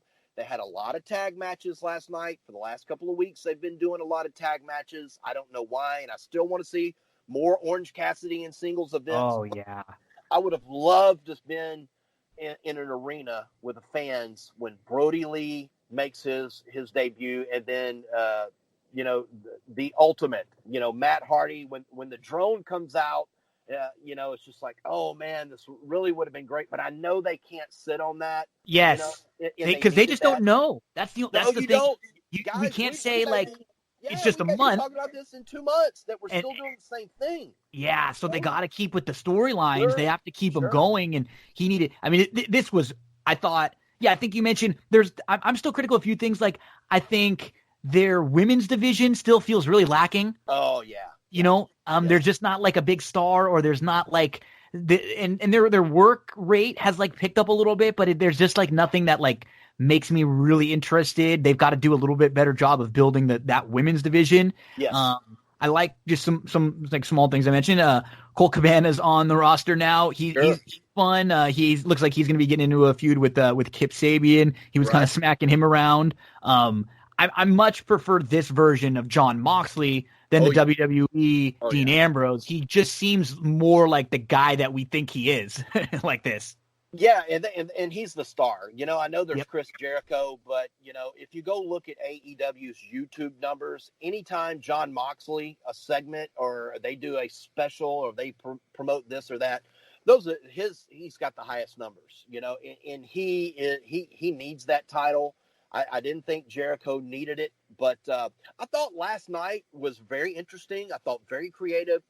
I thought the main event got a little clunky because there's so many different parts going on. And it was like the main event started with 33 minutes left in the program, So, and then Jericho I enjoyed, Sammy Guevara and everyone singing, he's got the flashcards and stuff. He's been doing that lately. Great, that's creative stuff. Yeah. But they're keeping that audience. And they're doing a very good job, and they're hot right now. And it would have hurt them big time for them to not have some sort of live show over the next couple of weeks. And I'm glad they decided not to go that route. And hopefully they get, like I said, we could keep continuing to do this. Yeah, and there was good. We saw someone who was just horribly underutilized in WWE as Luke Harper, debut as Brody Lee as the Exalted One with the Dark Order, which that was a gimmick at the beginning that a lot of people didn't like, but it's actually kind of turned to be okay. Yeah, it's not bad at all. And I think Brody Lee is definitely going to give them a nice shot. I've always been a big Luke Harper guy. I mean, Jake the Snake cutting some great promos is awesome. He still can talk on the mic, and he's got Murder Hawk. It kind of looks like that's the next setup for Cody. I like what they did with the vignettes. That almost looked like it was at the Hardy compound, maybe. I don't know where they filmed that, but it could have been. Like, that was really fun. He was in a ring, and like people were coming at him one at a time, and he was just knocking them down while Jake the Snake just sat and watched. So they're not everything's gonna hit. But I like that they're trying some different things. They're throwing them at things at the wall and see what's going to stick. And, some things I don't like. Cody's neck tattoo. Oh, it's just awful. Awful, right? It's just awful. I don't think, and we'll see what they do going forward, I don't think they've done a great job of building Kenny Omega. No, coming into this organization, I think a lot of people figured he would just be like the perennial champ and the top guy and, the guy in all the big matches winning, but it's taken him a while to find his footing. When Hangman Page is more popular by having a beer, and now they're, hand wash Page. Yeah, that's a good point. I thought Omega would be the guy, and maybe he said he doesn't want to be the guy. I don't know. And I know he's trying to, help with the women's division now. There's word that, he's stepping into that role, but I'd like to see more of him because he was fun to watch during New Japan when it was hard to find those videos and you could finally watch those. He was the guy I look forward to seeing, and I wish he would be more of a party. He's getting lost in that tag team with Hangman Page. Okay, Chad. Well, I told you I want to talk to you about some football stuff, but how's this sound? But how's this sound? We've already talked about all this wrestling stuff. And I'm going to need a lot of content next week. Do you want to come down with me again next week? We can recap all the football free agency stuff from this week that's gone on. And if we have some races to talk about, maybe we can dive into some Sam Houston and we can maybe recap Fairgrounds. We'll just kind of do another little recap of everything going on. Cause I want to talk some football with you, but I only have a couple more minutes and I don't want to shortchange it. So I'd much rather bring you back when we can, sit down and we can talk about some of the wrestling shows that happened again and just do a little bit more again. Cause we're going to need content and I enjoy our conversation. So I'd rather bring you back next week where we could do another 30 minutes than try to get everything in 5. Yeah, we got to talk about a whole segment about Bill O'Brien in the Houston Texans. Yes, we do. We got to talk about all the moves. Brady going to be in Tampa now. Sure. Phillip Rivers going to the Colts. Teddy Bridgewater is going to be in Carolina. And what's going to happen with Sean Payton now? And hopefully, the Saints organization is going to be okay. So, we'll dive into all of that. Chad, you're the man. I appreciate it. Let the folks out there know what are you working on and where can we follow you on social media? Twitter at the Chad Cooper and the same on Instagram at the Chad Cooper. I'm there pretty much most of the time, most of the day. Let's have some fun conversations, and no one's right, no one's wrong at this time. I love all the good sports conversation, and we're really having to dig up some really good knowledge and stuff while sports is in hiatus. But at the Chad Cooper on Twitter and Instagram. Let's do it. Koopa Loop, my man. Thank you so much. I'll touch base with you in the next couple days. We'll set something up for early next week. Let's do it, bud. Thank you, buddy. That was Chad Cooper again. Yeah, we got to talk football a little bit better than we can. So let's take a quick break here on That's What G Said, and we'll be back in just a minute.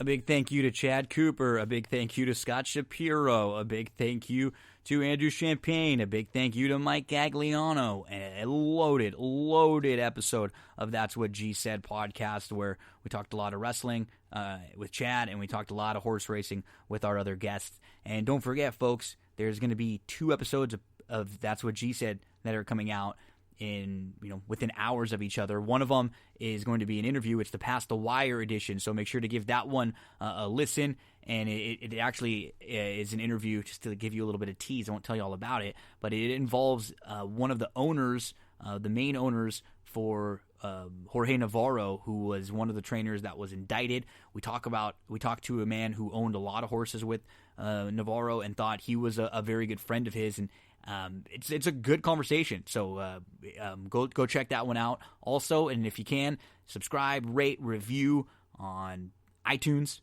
Give us a subscription there on YouTube, SoundCloud, Google Podcasts, TuneIn, Spreaker, wherever you get your podcasts. Make sure to listen and to look for That's What G Said. Joey, my good friend, close us out here. So you want your daily dose of sports and pop culture? Well,